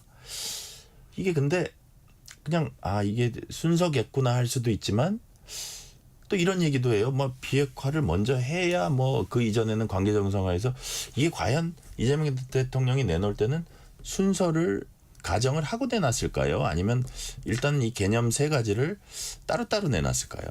그거는 이제 시간을 두고 지켜봐야겠죠. 그렇죠. 네. 이재명 정부의 대북 정책이 무엇이냐, 또 통일 정책이 무엇이냐, 비핵화 정책이 무엇이냐, 그리고 이게 세 가지 정책을 어떻게 조화시켰느냐고 질문을 하면 이재명 정부가 복수의 대답을 내놓을 거라고 생각합니다. 그래요. 지금은 초점은 비핵화는 절대 양보할 수 없다고 지난 거의 40년 동안을 얘기했는데 그 네. 결과 무엇이냐? 북한의 핵미사일 능력만 더 고도화되었다. 그렇다면 그것을 고수하는 것이 정말 정답이냐? 여기에 대한 문제 제기 부분만 가장 확실하죠. 네. 그래서 현실적으로 성취 가능한 작은 성과부터 추진해야 된다는 것은 이제 확실하게 표명을 했습니다. 하지만 네. 말씀하신 대로 이 세 가지가 어떤 순서로 진행될 것이고 조화될 것이냐에 대해서는 사실 이재명 정부의 강요 사이에서도 다른 이야기가 나오고 있어요. 그래요. 그러니까 이제 두 개의 국가 관계를 우리도 인정해야 되는 것이 아닌가. 이런 이야기가 이제 정동영 통일부 장관에게서는 나오고 있지만 또 위성락 안보실장 이야기를 보면 전혀 그런 것이 아니다. 관계 정상화라는 표현을 썼지 않습니까? 네네. 이재명 대통령이. 그럼 무슨 관계입니까? 그리고 그 관계가 지금 비정상이라는데 그렇다면은 남북이 갈라진 게 비정상입니까? 그렇다면은 그게 비정상이라면 통일을 포기하면 안 되는 것이죠. 네. 왜냐하면 남북이 분단 국가로 있는 게 비정상이라고 한다면 정상은 통일 아니겠습니까? 그렇죠. 근데 김정은 위원장이 이야기한 대로 두 개의 적대 국가 관계다. 통일을 지향하는 것이 아니다는 것을 우리가 수용한다면 네. 비정상을 정상으로 그냥 인정하는 것이죠. 비정상이라고 얘기했는데 정상이라고 인정하는 네. 어떤 이런 전환점이 이재명 정부가 마련하는 것으로 해석이 되는 것이죠. 네. 자, 일단 그 이전 정부들의 어프로치보다는 좀 현실적인 방안, 좀 작은 것부터라도 그냥 너무 큰 목표만 내세웠다 아무것도 하지 않는 것보다는 작은 것부터라도 한번 시도해보고 한번 이뤄나가는 게 좋지 않냐 이런 어프로치라고 말씀을 하셨는데 자, 엔드 중에 이제 E가 익스체인지입니다. 교류입니다. 자, 교류하면 되게 쉬운 걸 것 같은데 한국과 북한의 교류는 이게 그렇게 간단치가 사실 않잖아요. 어떤 방식으로 교류하는 게 지금 현실적으로 가능합니까? 저도 잘 모르겠습니다. 네. 문재인 정부 때 그걸 시도했죠. 작은 네네. 교류부터 하자. 대동강 물 가지고 뭘 하자 그랬는데 지금 계속 진행되고 있는 현존의 대북 경제 제재 때문에 네네. 그것이 현실화가 되지 않았지 않습니까? 그렇다면은 우리가 아무리 노력을 하고 제안을 한다 그래도 네. 그것이 이제 규모나 이런 면에서 북한 정권이 호응할 정도인가? 네. 그 첫 번째 문제가 되겠죠. 대북 황성기 중단도 그렇지 않습니까? 계속 문을 두드린다 하더라도 정말 교류에서 다음 단계로 갈 수 있는 정도의 큰 북한 측이 매력을 느낄 만한 패키지가 나올 수 있을지. 네. 그리고 교류를 한다 그러면은 어떤 방식의 교류인가? 다시 정상 비정상 문제로 돌아가야 됩니다. 북한에서 우리는 지난번에 최고전엄이 발표한 대로 이제는 국가 대 국가 간의 관계다. 남북 교류가 아니다. 네. 대한민국 정부가 이것부터 인정을 해라. 즉 국가와 국가 간의 교류를 인정할 의향은 있으니까 우리 외무성 관리가 나갈 것이다. 한국에서도 외교부에서 나와라. 그럼 우리 정부가 어떻게 나가야 될까요? 그거부터 준비가 딜레마에 되는 빠질 수 있다 이거죠. 그렇죠. 이제 네. 교류가 시작돼야 되는데 당연히 무슨 경제적인 혜택을 제시하면 북한에서도 호응하지 않을까 하는데 네. 그게 아니라 북한이 이것을 지난번에 2023년 12월에 발표한 대로 우리는 통일을 지향하지 않는다. 예. 통일을 지향하지 않고 우리는 따로따로 있는 개별의 주권 국가다. 그것을 인정하는 방식으로 네. 압박을 나온다면은 우리 정부는 어떻게 할 것인가? 그러니까요. 헌법 3조 4조가 걸리게 되겠죠. 자, 국가로 인정해라 이 부분인데 이제 두 번째 포인트에서 이 관계 정상화가 있잖아요. 그럼 만약에 북한이 관계 정상화? 그럼 경제 제재, 대북 제재부터 한번 풀어봐라. 그렇게 관계 정상화 하고 싶으면 그게 관계 정상화 아니냐? 우리가 혼자 할 수 있는 일이 아니잖아요. 되게 그렇죠. 어려운 일이고. 그런 면에서는 이제 이재명 정부가 좀 허심탄회하게 현실 네. 인식을 했다고 봅니다. 백악관 그 한미 정상회담에서 네.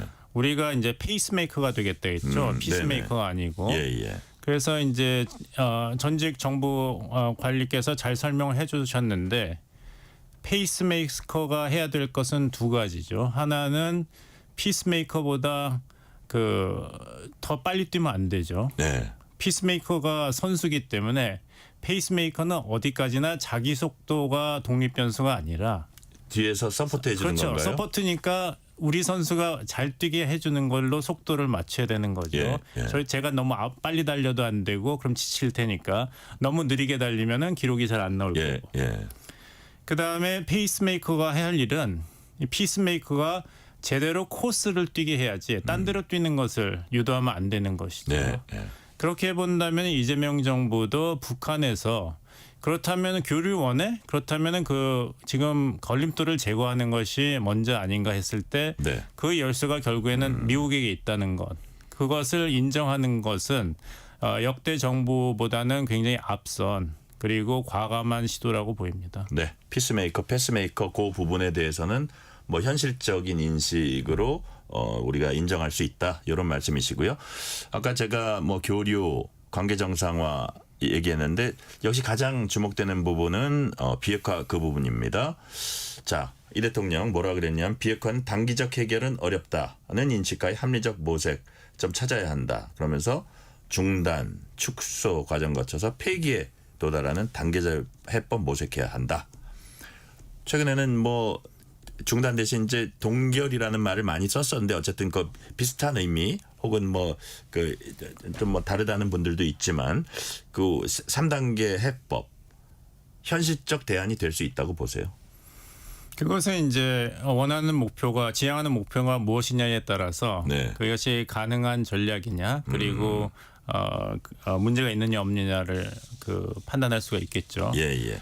결국에는 이 정권이 지향하는 단기 목표가 무엇이냐 그리고 장기적인 비전이 무엇이냐를 우리가 알아야 되는데 아까 말씀하신 대로 동결 얘기를 하다가 그것을 중단으로 바꾼 데는 북한의 반발을 의식한 것으로 그렇죠. 보입니다. 약간 두루뭉실한 표현이죠. 왜냐하면 이제 동결이라는 이야기를 하면 freezing 그러면 이제 그 다음에 나오는 것이 이 핵 비핵화 레짐에서는 그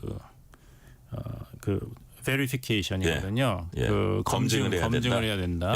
그래서 기억하시겠습니다마는 트럼프 일기 때 마이크 폼페이오 국무장관이 계속 얘기한 게 우리는 CVID가 아니라 이제 뭐 BBFD다, FFBD다. 근데 거기서 제일 중요한 건 V라 그랬어요. 결국에는 검증이 있어야 된다. 검증이 있어야 된다 그러는데 북한이 제일 반대하는 게 검증 아니겠습니까? 그렇다면은 북한이 계속 검증에 대해서 시비를 걸면은 이 얘기하는 3단계가 시작도 못하게 되는 것이죠. 그렇다면 이 3단계 접근 방법을 어떻게 해서든 가동하려면 이게 동결이 아니라 중단이다라는 좀 두리뭉실한 표현을 써야 되는데 굳이 북한을 자극할 필요가 없다. 단계적 해법을 모색하는데. 기억하시겠습니다만 예전에 노무현 정부 그리고 미국의 부시 행정부에서도 비슷한 문제가 있었죠. 그래서 비핵화라는 표현을 안 쓰고 그 당시에는 disablement, 불능화라는 말을 썼어요. 그래서 영변 냉각탑을 폭파했지 않습니까? 그 폭파하는 비용은 외부에서 또 됐죠.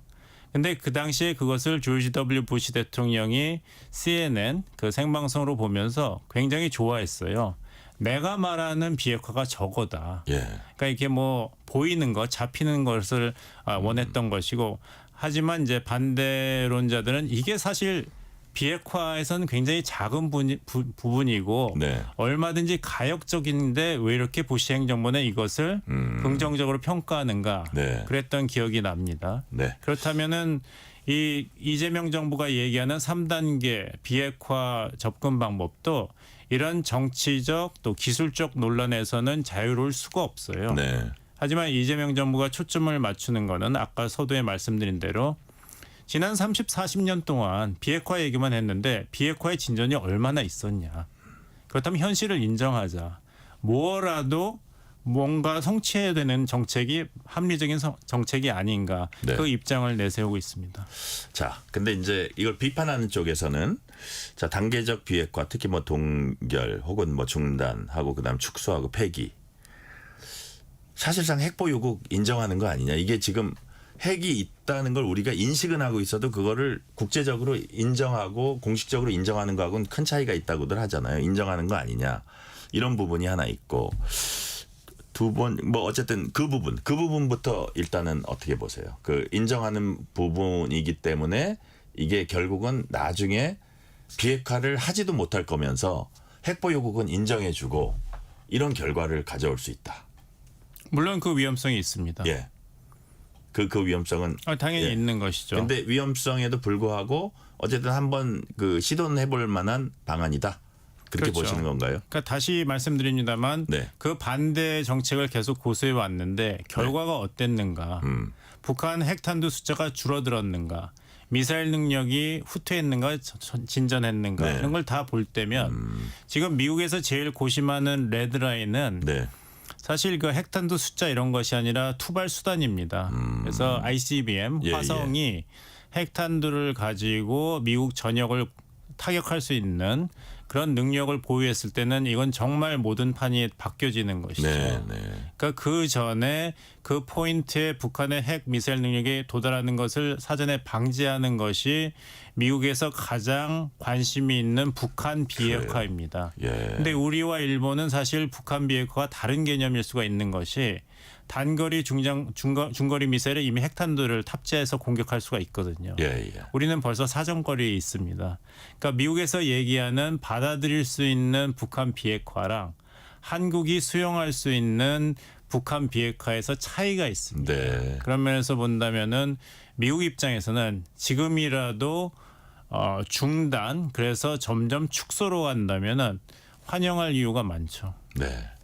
옛날에 이전에 정권 민주당 정권 이런 데서 북한은 핵무기를 만들 능력도 없고 의지도 없다 뭐 이런 얘기를 했는데 그 이후에 많이 이제 진전이 됐습니다. 그게 뭐 꼭 어느 한 진보 정권의 얘기만도 아니고 보수 정권에서도 북한의 핵 능력은 계속 이제 발전을 해와고 증강이 되어 왔으니까요. 근데 여하튼 그렇게 우리가 한반도를 안정시켜야 되고 평화가 정착돼야 된다 하면서 북한의 선의에 좀 기댄 그런 측면이 있었거든요. 그러다 보니까 북한이 이렇게 사실상의 핵보유국처럼 이렇게 돼버렸는데 그렇다면 지금의 이런 단계적 해법도 현실적인 대안을 모색한다고는 하지만 결국 북한한테 어떤 꽃놀이패만 만들어주고 취할 거는 다 취하고 혹은 평화 당장 잠깐 평화로 보이는데 위장 평화처럼 이렇게 사람들을 헷갈리게 하고 북한의 이득만 갖고 우리가 결국은 얻을 거 하나도 없다.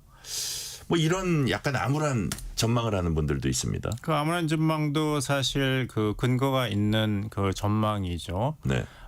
만약에 이제 북한에 대해서 동결을 인정하고 그러니까 중단이죠. 네네. 그다음에 축소를 하더라도 북한 핵탄두라는 미사일이 한국의 안보 개념상에서는 정말 축소도 아닌 굉장히 상징적인 수준에서 머무른다면은 말씀하신 대로 북한은 완전히 꽃놀이패를 그 수확을 거둔 것이죠. 핵 능력은 사실상 그대로 유지하면서 핵 보유국으로 인정을 받고 그다음에 그 공화국을 괴롭혔던 경제 제재는 다 해제하고 그렇게 된다면은 북한만 유리한 것이 아닌가. 근데 제가 제 입장이 아니라 반론을 제기한다면은 그래서 우리가 뭐 그렇게 손해인가 이렇게 반론을 할 수 있습니다.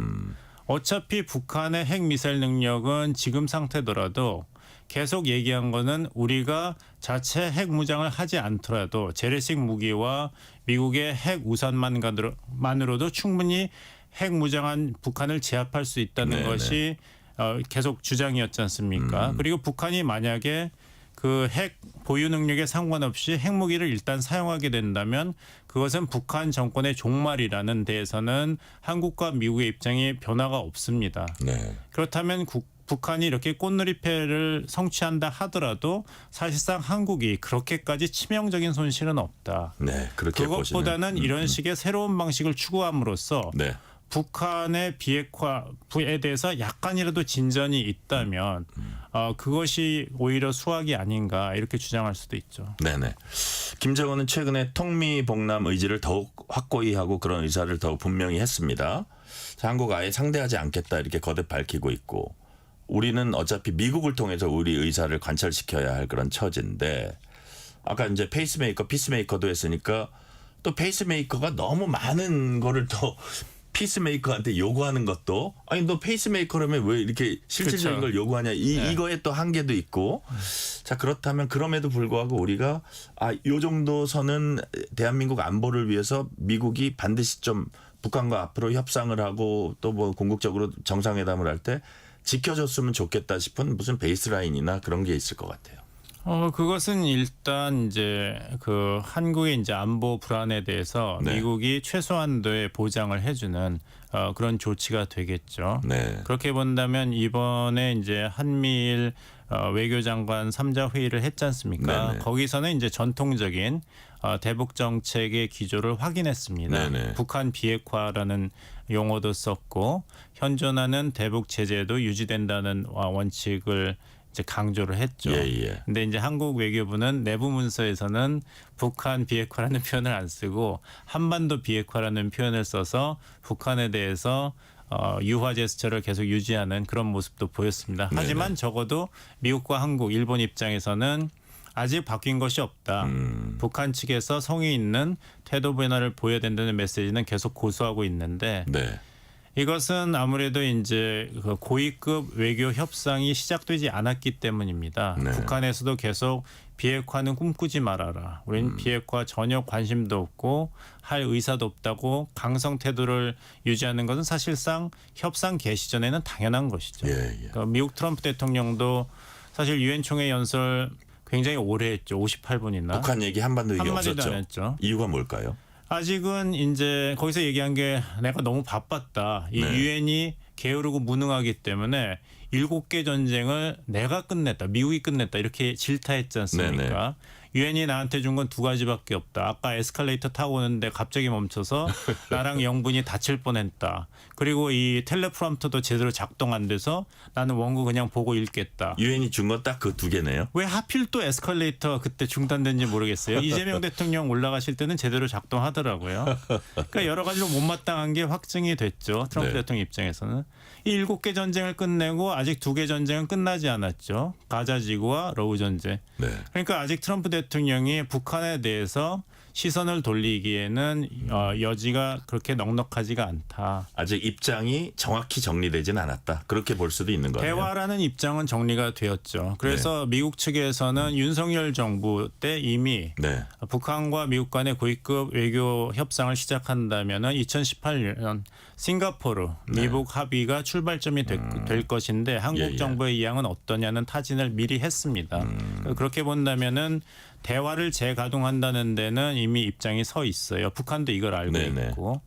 근데 그것이 언제 가동될지는 사실 10월 말에 에이펙 미중 정상회담의 결과를 봐야 되죠. 네. 거기서 주 과제는 사실 북한 핵이라든지 한반도 평화 문제는 또 아닙니다. 관세죠. 네네. 하지만 그거가 해소가 돼야지 이제 미국 트럼프 행정부가 북한 문제에 대해서도 적극적으로 나올 수 있는 이런 여지가 생깁니다. 이게 많이 밀려 있는 상태라고 봐야겠죠. 네.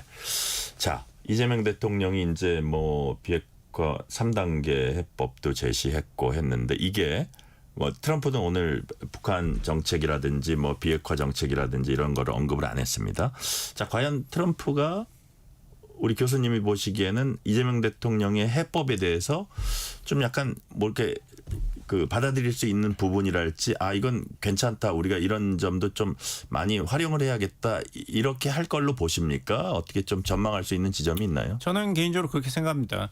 그 순서를 전 다르게 봐요. 네. 이재명 대통령이 이렇게 3단계 북핵 문제 해법을 제시한 거는 그것이 이미 미국 트럼프 행정부 2기의 대북 정책의 기조이기 때문에 한국이 수용한다는 차원에서 발표한 것이 아닌가. 이미 미국과 많이 긴밀히 협의를 했고 알아봤고 미국의 입장이 어떤 건지 한 상태에서 나온 거다. 긴밀한 협의는 모르겠습니다만 알아보니까 이것이 기조다. 그렇다면 우리가 어떤 방식으로 어떤 수준으로 여기에 우리의 대북 정책을 맞춰야 되는가의 결과가 아닌가 생각합니다. 그러니까 지금까지 정부가 파악한 바로는 이게 미국의 입장과 트럼프 행정부의 입장과 궤를 같이 한다. 궤를 같이 해야 되기 때문에 이 3단계가 나온 것이 아닌가. 첫째, 중단.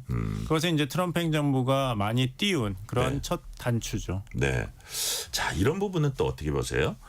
그러니까 우리가 이제 이런 그 북한 관련 우리 외교 안보 이런 부분도 있지만 미국과는 지금 우리가 치열한 관세 협상을 벌이고 있잖아요. 그래서 트럼프가 언제라도 이런 우리의 아주 절실한 안보를 지렛대 삼아서 또 관세 협상에서 우리가 또 예상 못한 거를 들고 나올 가능성 대비할 수밖에 없지 않겠습니까? 그렇죠. 대비를 해야 되지만 또 네. 워낙 그 트럼프 식의 네. 미국 우선주의 외교안보 경제 정책은 소위 뉴노멀이라고 그러죠. 네네. 끝이 없기 때문에 네. 이번에 3,500억 달러 대미 투자에 대해서 네. 양국 정부가 어떤 공식적인 합의를 이룬다 하더라도 그것이 앞으로 관세라든지 무역 문제에서 종지부를 찍는다고는 아무도 예상을 하지 않을 것입니다. 네, 네. 그러니까 좀 속된 표현으로 계속 시달릴 것이기 때문에 결국에는 이 산을 넘고 이 언덕을 넘으면 또 다른 문제가 있고 네. 그 언덕이 경제 언덕일 수도 있지만 그걸 넘고 나면 또 안보 언덕이 있을 수 있고 네, 네. 그래서 일희일비하는 것은 굉장히 피곤하다. 그것이 합리적인 그런 반응도 아니기 때문에 네. 결국에는 이제 안보 문제에 있어서 어떤 대립되거나 의견이 다른 문제가 있다면은 그것은 그대로 네. 그대 협의하는 것이 이제 합리적인 방안이 아닌가. 그 카드를 한국에 대한 이제 관세 협상에서 지렛대로 쓸 그런 여지도 있습니다만 네네.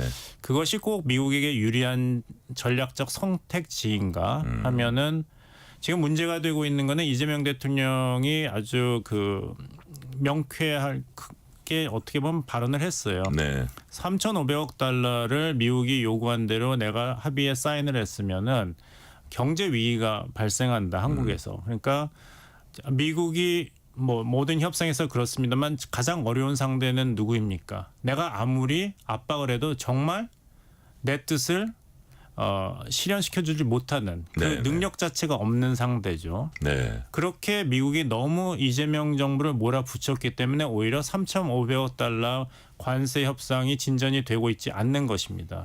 통화 스와프도 안 해주고. 예, 예. 아르헨티나는 또 적극적으로 지원한다고 스캇 베센장 재무장관이 얘기했지 않습니까? 네네. 이게 말이 안 되는 것이죠. 그래서 미국이 너무 한국을 몰아붙였기 때문에 오히려 이재명 정부의 이 방어가 더 효과적이고 강해진 측면이 있기 때문에 이런 판국에서 한국이 협상안에 사인을 안 한다고 안보 카드까지 거기다 얹는 것이 과연 미국 측에게 유리하게 판세가 전개될 것인지 아니면 미국의 협상이 오히려 더 약화될 것인지는 미국도 아마 깊게 고려하고 있을 것입니다. 네. 자, 과연 북미 대화가 양쪽이 다 대화 의지는 있는 걸로 이제 여러 가지 행간을 읽어보면 파악이 되기 때문에 북미 대화가 언제 열지 이게 관심인데 과연 연내에 열릴까 이런 얘기도 하는데 김정은은 이런 얘기를 했습니다. 미국이 비핵화 집념을 벌인다면 트럼프만 만날 수 있다 이런 취지로 얘기를 했는데 비핵화의 의제를 빼놓고도 북미 정상이 만날 수 있을까요? 아까 말씀드린 대로 예. 트럼프는 한국 대통령이 아니죠. 네. 일본 총리도 아니고 북한의 핵미사일 사정권 밖에 있는 나라의 대통령이죠. 미국 네. 대통령이죠. 그렇다면 북한 비핵화에 대한 미국의 관심은 동결, 즉 현 상황에서 북한의 핵탄두 생산 개발과 장거리 미사일 개발이 중단된다면 트럼프 대통령은 이것을 완전한 북한 비핵화로 인정하고 네. 지지층에게 선전할 근거가 충분한 것이죠. 그렇게 된다면은 북한에서 지금 계속 미국에 대해서 경고를 보냈지 않습니까? 네네. 비핵화 없다. 비핵화에 대한 압박을 포기하지 않으면 우린 대화도 안 하겠다 하는데 트럼프 대통령 입장에서는 맞아. 나 북한 비핵화 얘기 안 했어. 중단 축소. 예. 그리고 한국의 이재명 정부도 비슷한 얘기를 이미 했다. 이렇게 얘기한다면 북한 입장에서도 대화에 나올 미국과의 대화에 나올 그런 부담이 확 줄어들게 됩니다. 꼭 비핵화가 아니더라도 동결만 해도 트럼프 입장에선 성과가 되고 뭐 노벨상을 받을 수도 있고 쉽게 말해서 그렇고 북한 입장에서 나올 만한 명분은 되고 상황은 된다. 그런 말씀이시네요. 자, 에이펙에서 미중 정상회담 열릴 거로 보입니다. 여기서는 아무래도 우리의 희망은 또 북핵 의제를 갖고 뭐 얘기를 하는 거를 원하지만 사실 미국이 그걸 얘기한다고 해서 어느 정도 영향을 끼칠지 그것도 이제 모호한 데다가 역시 양국의 무역 협상이겠죠. 네, 무역 협상이겠죠. 왜냐하면 시기적으로 11월 10일까지는 양국이 네. 관세 협상에 대해서 타결을 하거나 아니면 또 한 번 90일 유예를 결정을 해야 되기 때문에 아무래도 10월 말에 있는 경주 에이펙. 그 에이펙이 경제에 관한 문제를 논의하는 다자 외교의 장이지 않습니까? 네네. 그러니까 이제 북한 문제라든지 한반도 평화 문제는 주된 아젠다가 되기는 힘들다. 시진핑 주석과 미국의 트럼프 대통령에게. 네.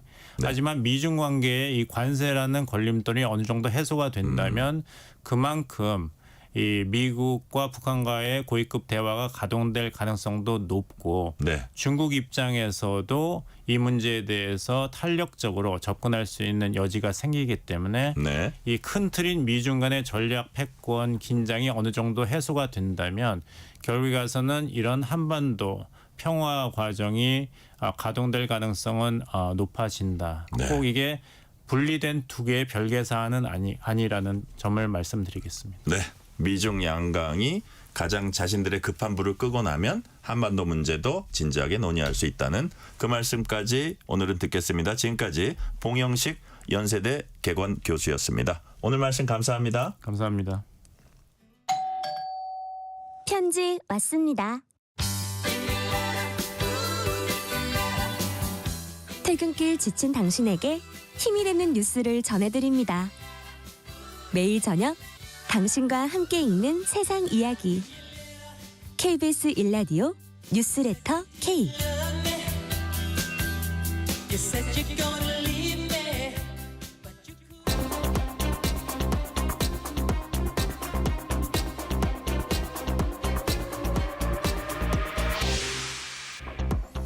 이번 주 가장 뜨거운 국제 뉴스 화제 소식 골라서 전해드리는 키워드로 본 지구촌. 오늘도 조윤주 외신캐스터 함께하겠습니다. 조윤주 캐스터님 어서 오세요. 네, 안녕하세요. 자, 전 세계를 흔든 56분. 연설을 1시간 가까이 했군요. 트럼프 대통령이 유엔 총회에서 연설을 56분 동안 했습니다. 유엔이 국제 분쟁에서 아무런 역할도 하지 못하는 무능한 조직이다. 세계 7개 전쟁을 해결한 사람은 자신이다. 뭐 이런 얘기들을 했죠. 네, 맞습니다. 사실 뭐 불만이 있거나 네. 좀 하고 싶은 말이 있어도 보통 뒤에서 하지 않습니까? 네네. 근데 트럼프 대통령은 절대로 그러지 않죠. 네, 대놓고 정면에서 네. 소위 말해서 이제 앞담화를 하게 된 건데요. 예, 예. 트럼프 대통령이 6년 만에 유엔 총회 연단에 섰습니다. 세계 각국 정상들이 모여 있는 자리에서 예. 세계 협력을 논의하는 자리지 않습니까? 그런데 트럼프 대통령은 그게 아니라 네. 내가 제일 잘났다 세상에서.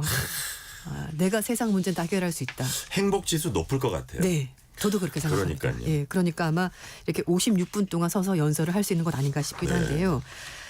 트럼프 대통령이 연설 내내 유엔을 향해서 무능하다라고 비판했습니다. 그리고 기후변화 대응, 이민정책 등 국제사회 여러 핵심 의제에 대해서는요. 네. 사기다, 재앙이다 이렇게 얘기했고요. 다자주에 대한 노골적인 불신 그리고 미국 우선주를 앞세운 연설을 이어가자 예. 각국 대표들도 중간에 표정이 좀 좋지가 않았습니다. 좀 굳은 표정 그렇게 나왔었는데요. 앞에 말씀하셨습니다만 지금까지 뭐 캄보디아, 태국 간의 갈등, 민주콩고와 루안다 문제 그리고 파키스탄, 인도 이런 여러 가지 분쟁 등 네. 이런 7개 분쟁을 자신이 종식시켰다라고 말했습니다. 사실 종식은 아니고요. 약간 이제 화해 모드를 조성했다라고 봐야 될 텐데 그런 얘기를 하면서 그거 할 동안에 유엔은 도대체 어디 있었냐라고 질문한 겁니다. 노벨 평화상 빌드업인가 뭐 그런 네, 생각도 들어요. 맞습니다. 예, 예. 그래서 유엔에 대해서 말을 하는 것이 유엔이 하는 것은 글로만 뭔가 비판하지 않냐. 예. 뭐 안보리 결의안 몇 호 이런 식으로 맨날 글로만 얘기를 하고 있고 그렇게 하고 나서 후속 조치를 행동을 하지 않는다라고 말하면서 공허한 말은 전쟁을 끝내지 못한다라고 지적했습니다. 그리고 이제 중간에 뭐 농담도 살짝 했는데요.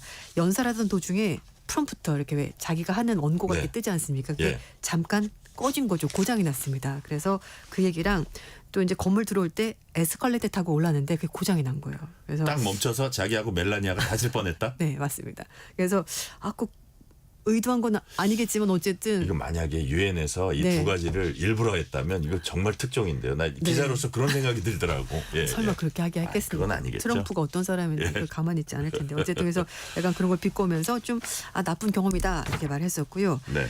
그리고 기후변화 대응 노력도 세계에서 가장 큰 사계극이다 이렇게 규정했습니다. 그리고 탄소 발자국 개념도 네. 헛소리다 이렇게 말을 했고요. 이 모든 것들이 녹색 사기다라고 말하면서 이런 식으로 계속 가다가는 당신 나라들 다 망할 거다, 실패할 거다, 지옥으로 가고 있다 이제 이렇게까지 표현했습니다. 네. 그리고 이제 1시간 거의 가까이 연설했는데요. 한국과 성공적으로 무역 협상을 잘 이뤄냈다고 말하면서 네. 영국, 유럽연합, 일본, 베트남, 인도네시아, 필리핀 이렇게 많은 나라들과 역사적인 무역 합의를 성공적으로 잇따라 성사시켰다라면서 네. 자랑을 했습니다. 네. 자, 마크롱 프랑스 대통령 유엔 네. 총회장에서 앞서서 팔레스타인을 국가로 인정한다 이렇게 밝힌 네. 바 있는데 이와 이제 전혀 뜻이 다른 트럼프 대통령 주장은 정면으로 반박했죠. 네, 뭐 미국과 이스라엘은 이렇게 팔레스타인을 국가로 인정을 해주게 되면 하마스에게 테러 행위에 대한 보상을 주는 거다라고 네. 얘기를 했는데요. 마크롱 대통령은 그게 아니라고 분명히 설명했습니다. 그래요. 프랑스뿐만 아니라 영국, 캐나다, 호주도 팔레스타인 국가로 인정을 했는데요. 마크롱 대통령은 트럼프 대 주장이 완전히 틀렸다라고 말했습니다. 팔레스타인을 국가로 인정해주면 지금 현재 합법적인 정부인 팔레스타인 자치정부를 좀 더 입지를 강화해서 하마스를 고립시키는 방법이 될 것이기 때문에 네. 팔레스타인을 국가로 인정해주는 것이 훨씬 더 좋은 방법이다라고 정면으로 반박했고요. 또 이스라엘 측의 군사작전이 실효성이 있는 그 여부에 대해서도 네. 의문을 제기했습니다. 이스라엘 계속해서 하마스를 완전히 절멸시킬 때까지 전쟁하겠다고 하는데 네. 그게 과연 실질적으로 효과가 있는 거냐라고 의문을 제시했고요. 그러면서 하마스 해치 효과가 전혀 없을 거라고 마크롱 대통령이 주장을 했습니다.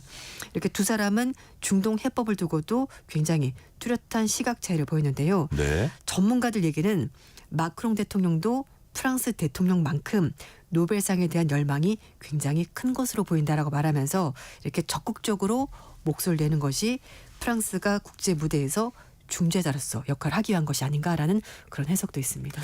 아까 제가 저기 네. 미국 방송인가 어디 보다 보니까 마크롱이 뉴욕인가 거기 길가를 가는데 네. 트럼프 교통 통제 때문에 움직이질 못하는 거예요. 맞아요. 그러니까 트럼프한테 전화해서 나 당신 때문에 지금 못 가고 있.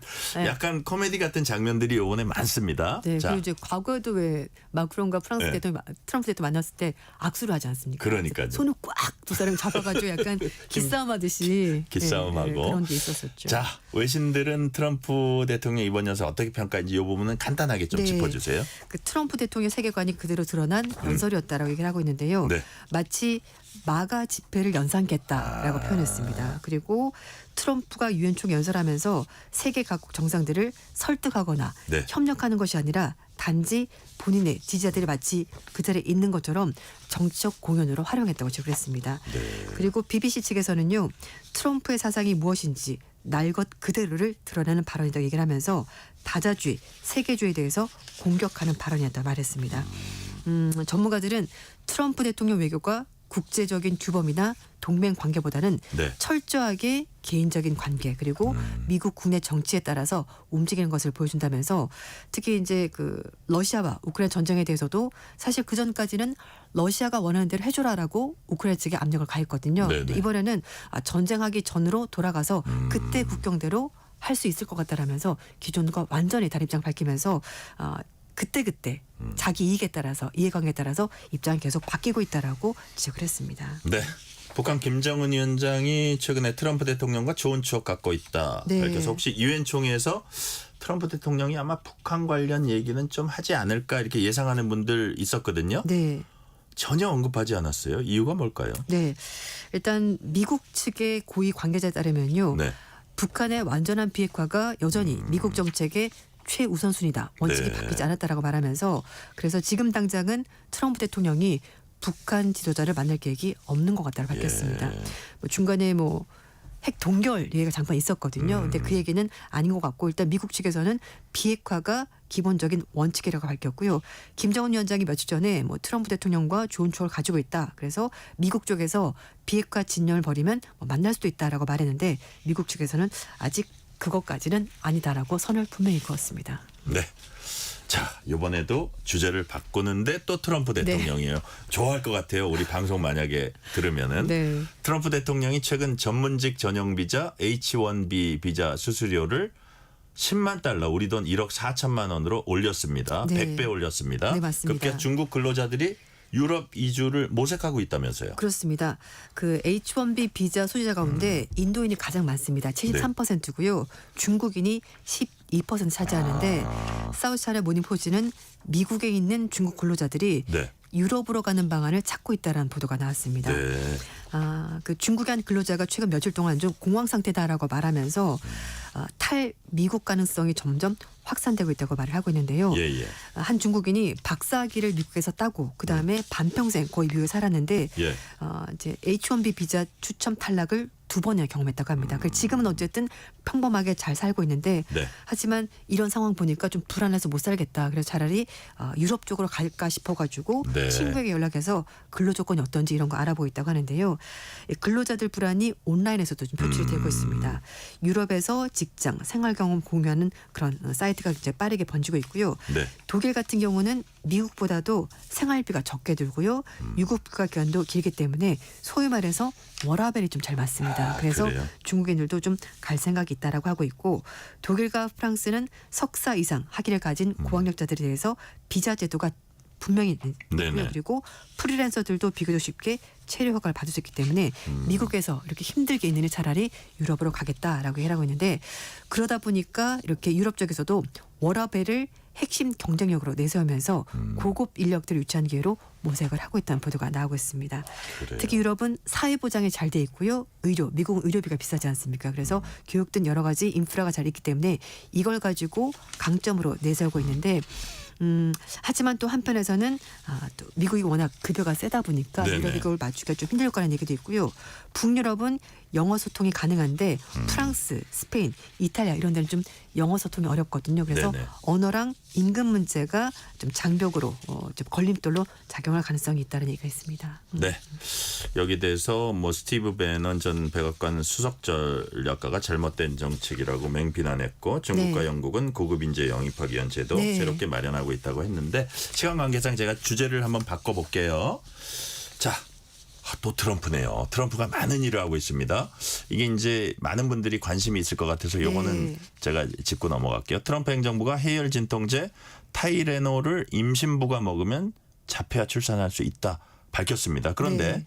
세계보건기구 WHO와 네. 유럽연합 EU가 모두 관련성 없다 이렇게 반박을 했네요. 네, 그렇습니다.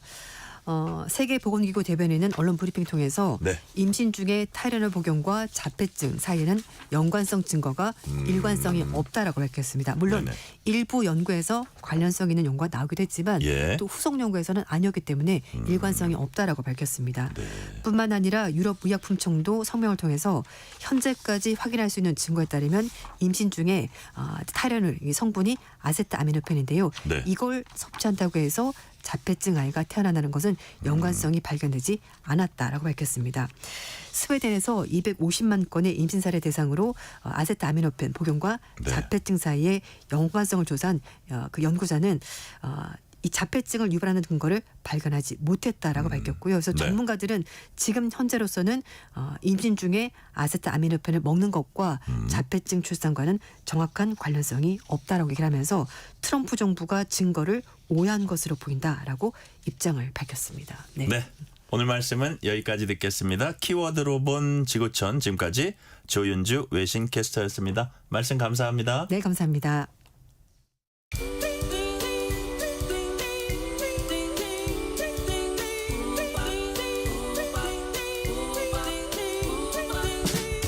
오늘 하루 뉴스를 정리해주는 다정한 편지 한 통. KBS 1라디오 뉴스레터 K.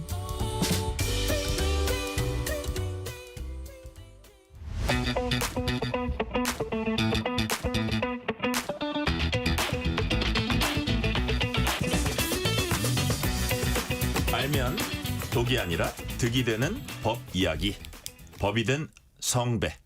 매주 수요일 깊이 있는 법 지식 잔에 꽉꽉 채워서 쉽게 풀어주시는 분입니다. 오늘도 박성배 변호사 나오셨습니다. 박성배 변호사님 어서 오세요. 네, 안녕하세요. 법이 된 성배 박성배 변호사입니다.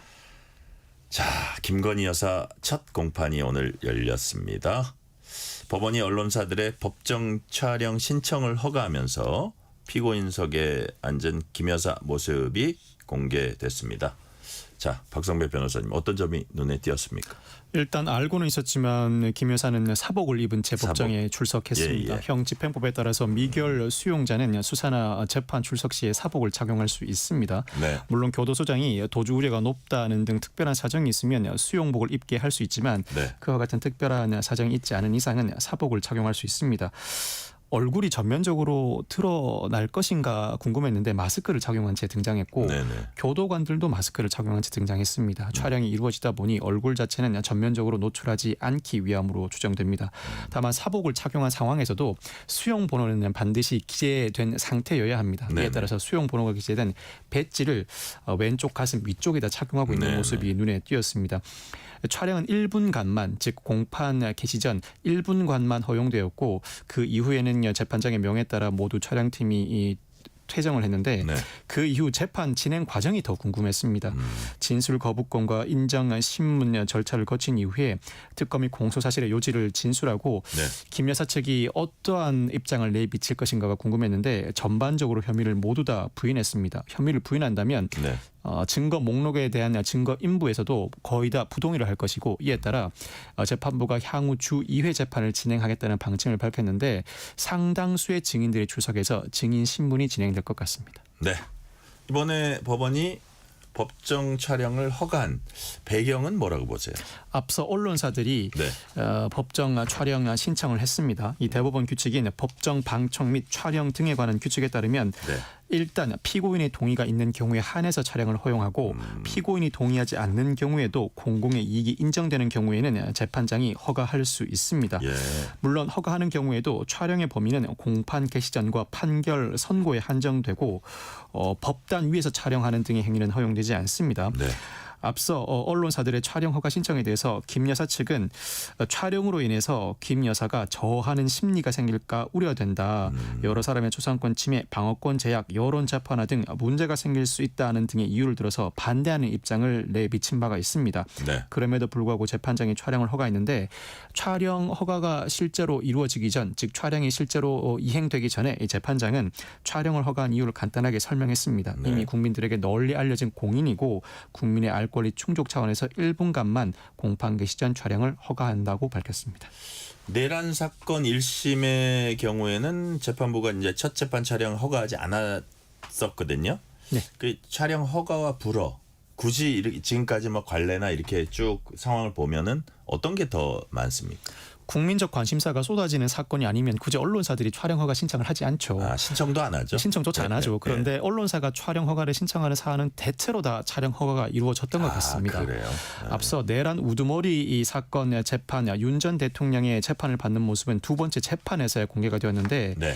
이 재판부가 첫 재판에서는 촬영 허가 신청이 너무 늦게 들어왔다는 이유로 피고인의 의견을 묻지 못했다며 허가를 하지 않아 두 번째 재판에서야 그 모습이 공개되었고 네. 이로 인해서 특혜 논란이 불거지기도 했습니다.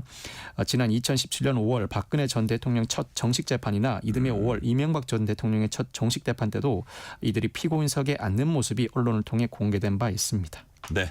김건희 여사 혐의 보면 이제 많은데 도이치모터스 주가 조작, 명태균 씨 관련 정치자금법 위반, 건진법사 통일교 관련 금품 수수 혐의 등이 있습니다. 공판 과정엔 어떤 걸 주로 집중적으로 따져 묻게 될까요? 세 가지 혐의로 기소가 되었는데 네. 김 여사 측이 전면적으로 부인하고 있는 이상 향후 세 가지 혐의와 관련된 여러 증인들이 출석할 네. 예정입니다. 추정컨대는 이 도이치모터스 주가 조작 의혹과 관련해서는 이종호 전 대표, 권오수 전 회장, 증권사 직원 주가 조작 일당 일부가 출석할 것으로 예상되고 네. 김 여사가 전주를 넘어서서 공모에 가담했는지가 주된 쟁점으로 불거질 것 같습니다. 이 명태균 씨 의혹과 관련해서는 명태균 본인, 김용선 전 의원, 당시 공관위원장이었던 윤상현 의원, 당시 당대표였던 이준석 의원, 나아가서 여론조사 업체 관계자 등이 증인으로 출석할 것으로 예상되고 네. 사실 이 사건은 단순히 정치자금법 위반을 넘어서서 특검은 뇌물죄나 공직선거법 위반 혐의도 다루고 있는데 수사와 재판이 서로 영향을 주고받는 모습이 연출될 것 같습니다. 네. 마지막으로 건진법사 의혹과 관련해서는 건진법사 본인 윤영호 전 본부장, 통일교 회계 담당자 등 일부 인원 그리고 샤넬백을 다른 제품으로 교환해 주었다고 알려진 유 전 행정관 등이 증인으로 출석할 것으로 보이는데 물품이 실제로 김 여사에게 전달되었는지 공무원의 직무와 관련된 알선이 존재하는지가 주된 쟁점으로 불거질 것입니다. 아까 말씀하신 그 뇌물죄가 적용이 되려면 아마 윤 전 대통령까지 연결이 돼야지 가능한 거죠? 맞습니다. 윤 전 대통령이 공모하였다 등 적어도 공무원 한 명이 가담한 혐의여야 하고 이를 통해서 공천에 개입하였다면 수뢰의 부정처사 외에도 공직선거법 위반에 해당할 수 있습니다. 네. 김건희 특검 처음 출범할 때 혐의 16개였는데 지금 20개 넘는다고 하고요. 특검 자체도 이제 30일 연장됐습니다. 자, 추가 이제 더 이후에 나온 그런 혐의로 기소가 된다면 지금 공판 진행하는 재판부가 사건을 병합하게 되나요? 아니면 다른 재판부가 또 꾸려질 수도 있습니까? 서울중앙지방법원이 이 특검법 관련 재판부의 업무 부담을 경감하기 위해서 네. 다른 사건은 배당하지 않는 조치를 취했는데 추가 기소되는 사안은 상당 부분 관련성이 있는 사건들일 것이므로 기본적으로는 이 재판부에 배당될 것 같습니다. 그렇지만 기소되는 사건의 기록이 지나치게 방대한 경우에는 별도 재판부에 추가로 배당할 가능성도 점쳐지는데 3개 특검법이 본회의를 통과해 공포를 앞두고 있습니다. 네네. 특기할 만한 부분은 내란 특검은 중계방송 허가 신청 조항이 이미 존재하는 상황이었지만 김건희 특검과 최상병 특검의 경우에는 앞서 존재하지 않았던 중계방송 허가 신청 조항이 이번에 개정안에 삽입되었습니다. 네. 향후 재판 진행 과정에서 김건희 특검 관련 재판도 중계방송 허가 신청과 이에 따른 허가가 있을지도 주요 포인트라고 할 수 있습니다. 중계방송 허가 신청. 자, 이번 재판 별도의 공판 준비기일 없이 곧장 공판 기일로 진행이 됐습니다. 이제 일종의 재판부가 속도를 내는 건가요? 맞습니다. 김 여사 측은 증거 기록 열람 복사가 온전히 이루어지지 않았다는 이유로 공판 준비기일 지정도 신청했지만 재판부가 받아들이지 않고 곧바로 공판 절차에 돌입했습니다. 그 이유는 3개 특검법 모두 관련 특검이 기소한 사건은 공소 제기일로부터 6개월 이내 1심 선고를 하도록 규정하고 있기 때문입니다. 6개월 이내 1심 선고를 하기 위해서는 공판 준비기일을 거치는 것보다는 바로 공판 절차에 돌입해서 피고인 측의 태도에 따라 증인 신문을 신속하게 진행하고 관련 증거 를 수집하는 절차를 신속하게 밟아야 하기 때문입니다. 아마 6개월 이내 선고를 하기 위해서 재판부가 나름대로는 최선을 다할 것 같습니다. 네. 자, 김건희 여사 내일 다시 특검에 소환됩니다. 이완 화백 그림 관련입니다. 자, 윤석열 전 대통령하고는 달리 김 여사 특검과 재판 다 출석하겠다, 성실히 임하겠다 뭐 이런 태도를 보이고 있는데 이유가 뭘까요? 오늘 김 여사는 재판에 출석하고 내일은 또 특검 수사에 임해야 합니다. 네네. 이 사건은 김상민 전 검사가 김 여사 측에 1억 4천만 원 상당의 이완 화백 그림을 전달한 청탁금지법 위반으로 구속된 사건입니다. 예. 이미 특검은 이 사건과 관련해서 김 여사를 뇌물죄의 피의자로 입건했습니다. 뇌물죄의 피의자로 입건했다는 의미는 상당히 그 의미가 크다고 할 수 있습니다. 뇌물죄는 이 청탁금지법 위반이나 알선수재를 넘어서서 직무 관련성과 대거 관계가 존재해야 하고 무엇보다 공무원이 한 명이라도 가담하는 형태여야 성립하는 범죄입니다.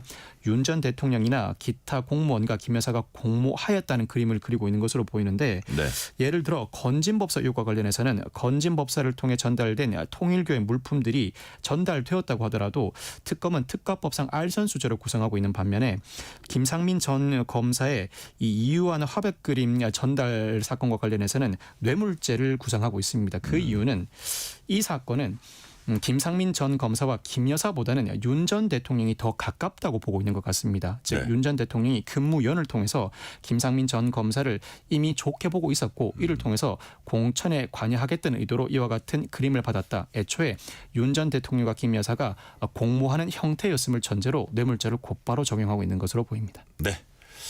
자, 김건희 여사가 구속 이후로 하루 평균 한 번꼴로 일반 접견했다고 합니다. 이제 변호인 접견과는 다른 거잖아요. 하루에 그렇습니다. 한 번꼴로 했다면 많이 한 거긴 합니까? 많이 한 편이긴 합니다. 그렇죠? 예. 이 법무부 자료에 따르면 김 여사가 지난달 12일에 서울 남부구치소에 구속된 이후에 구속 기소 전날인 28일까지 12일 동안 변호인 접견은 36차례, 일반 접견은 5차례 진행했습니다.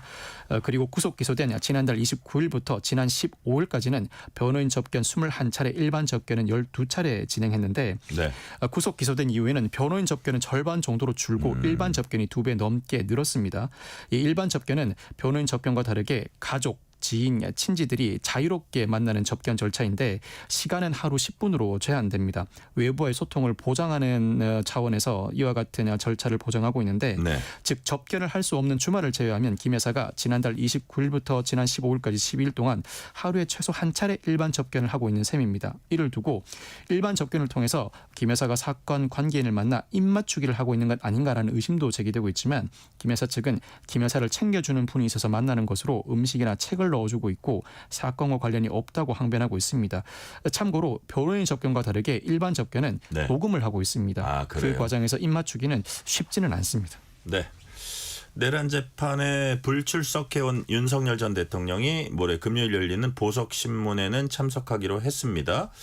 자, 변호사님 보시기에 보석 청구 받아들여질 가능성 얼마나 있다고 보십니까? 26일 금요일에 특검이 기소한 특수공무집행 방해 등 사건의 첫 공판기일이 진행되는데 윤 전 대통령이 애초에 신청한 보석심리 즉 보석신문도 그 공판기일에 이어서 진행될 예정입니다. 보석은 필요적 보석이 있고 임의적 보석이 있는데 네. 애초에 윤 전 대통령의 추가 구속영장이 발부된 그 사유 즉 증거인멸의 사유가 딱히 사정 변경이 이루어진 것으로 보이지 않아서 필요적 보석은 이루어지지 않을 것입니다. 그렇지만 윤 전 대통령이 주장하는 바와 같은 건강상 이유나 방어권 보장을 위한 임의적 보석이 이루어질 가능성 어느 정도 될까 낮아 보이는 건 사실입니다. 그 이유는 그동안의 수사, 재판에 임하는 태도가 다소 불량해 보기 때문입니다. 예를 들어 내란 재판에 10회 연속 불출석하는 모습을 보였는데 네. 그 재판부는 아니지만 특검이 추가 기소한 사건의 재판부도 만약 이대로 보석을 허가할 경우에는 앞으로 재판에 출석하지 않거나 증거인멸의 우려가 높다는 판단을 할 가능성이 높아 보입니다. 네. 이게 KBS 단독 보도 보니까 특검이 이 보석 신문에 대해서 중계를 허가해달라 이렇게 법원에 신청했습니다. 보석 신문 중계를 허가해달라? 뭐 이게 특검이 예를 들어서 지금까지의 재판에 임하는 태도, 뭐 수사에 임하는 태도 이런 거를 봐서 좀 그런 것들이 영향을 미쳤을까요? 뭐 겉으로는 이제 알 권리 보장이다 이렇게 얘기는 했거든요. 그보다는 네. 내란 특검법에 이미 중계 방송 허가 관련된 조항이 삽입돼 있기 때문입니다. 조항이 있으니까. 내란 특검이 내란 특검법 제11조 4항에 근거해서 중계 방송 허가 신청을 하였다고 하는데 네. 이 조항에 따르면 특검이 중계 신청을 한 경우 재판부는 특별한 사정이 없는 이상 허가하여야 한다고 규정하고 있고 특별한 사정이 있어 허가하지 않는 경우에는 이유를 담은 선고를 하여야 한다고 규정하고 있습니다. 네. 사실 헌법재판소는 이미 변론 기일을 중계 방송 허가하는 경우가 상당히 많았고 일반 법원의 경우에는 선고 정도만 중계방송을 허용했는데 네네. 하급심이 공판기일을 중계방송 허가한다? 이게 전례가 없어 보이는데 이 특검법 조항에 대해서 재판부가 어떤 판단을 할지 선도적 사례가 될 것으로 전망됩니다. 그래요. 자, 오늘 말씀은 여기까지 듣겠습니다. 지금까지 박성배 변호사였습니다. 오늘 말씀 감사합니다. 감사합니다. 오늘 뉴스레터 K는 여기까지입니다. 커피 쿠폰 당첨자 명단은 뉴스레터 K 홈페이지 확인해 주시고요. 끝곡으로는 수잔 베가의 노래 탐스 디너 듣겠습니다. 오늘도 함께해 주신 청취자 여러분 진심으로 감사드립니다. 지금까지 뉴스레터 K 전종철입니다.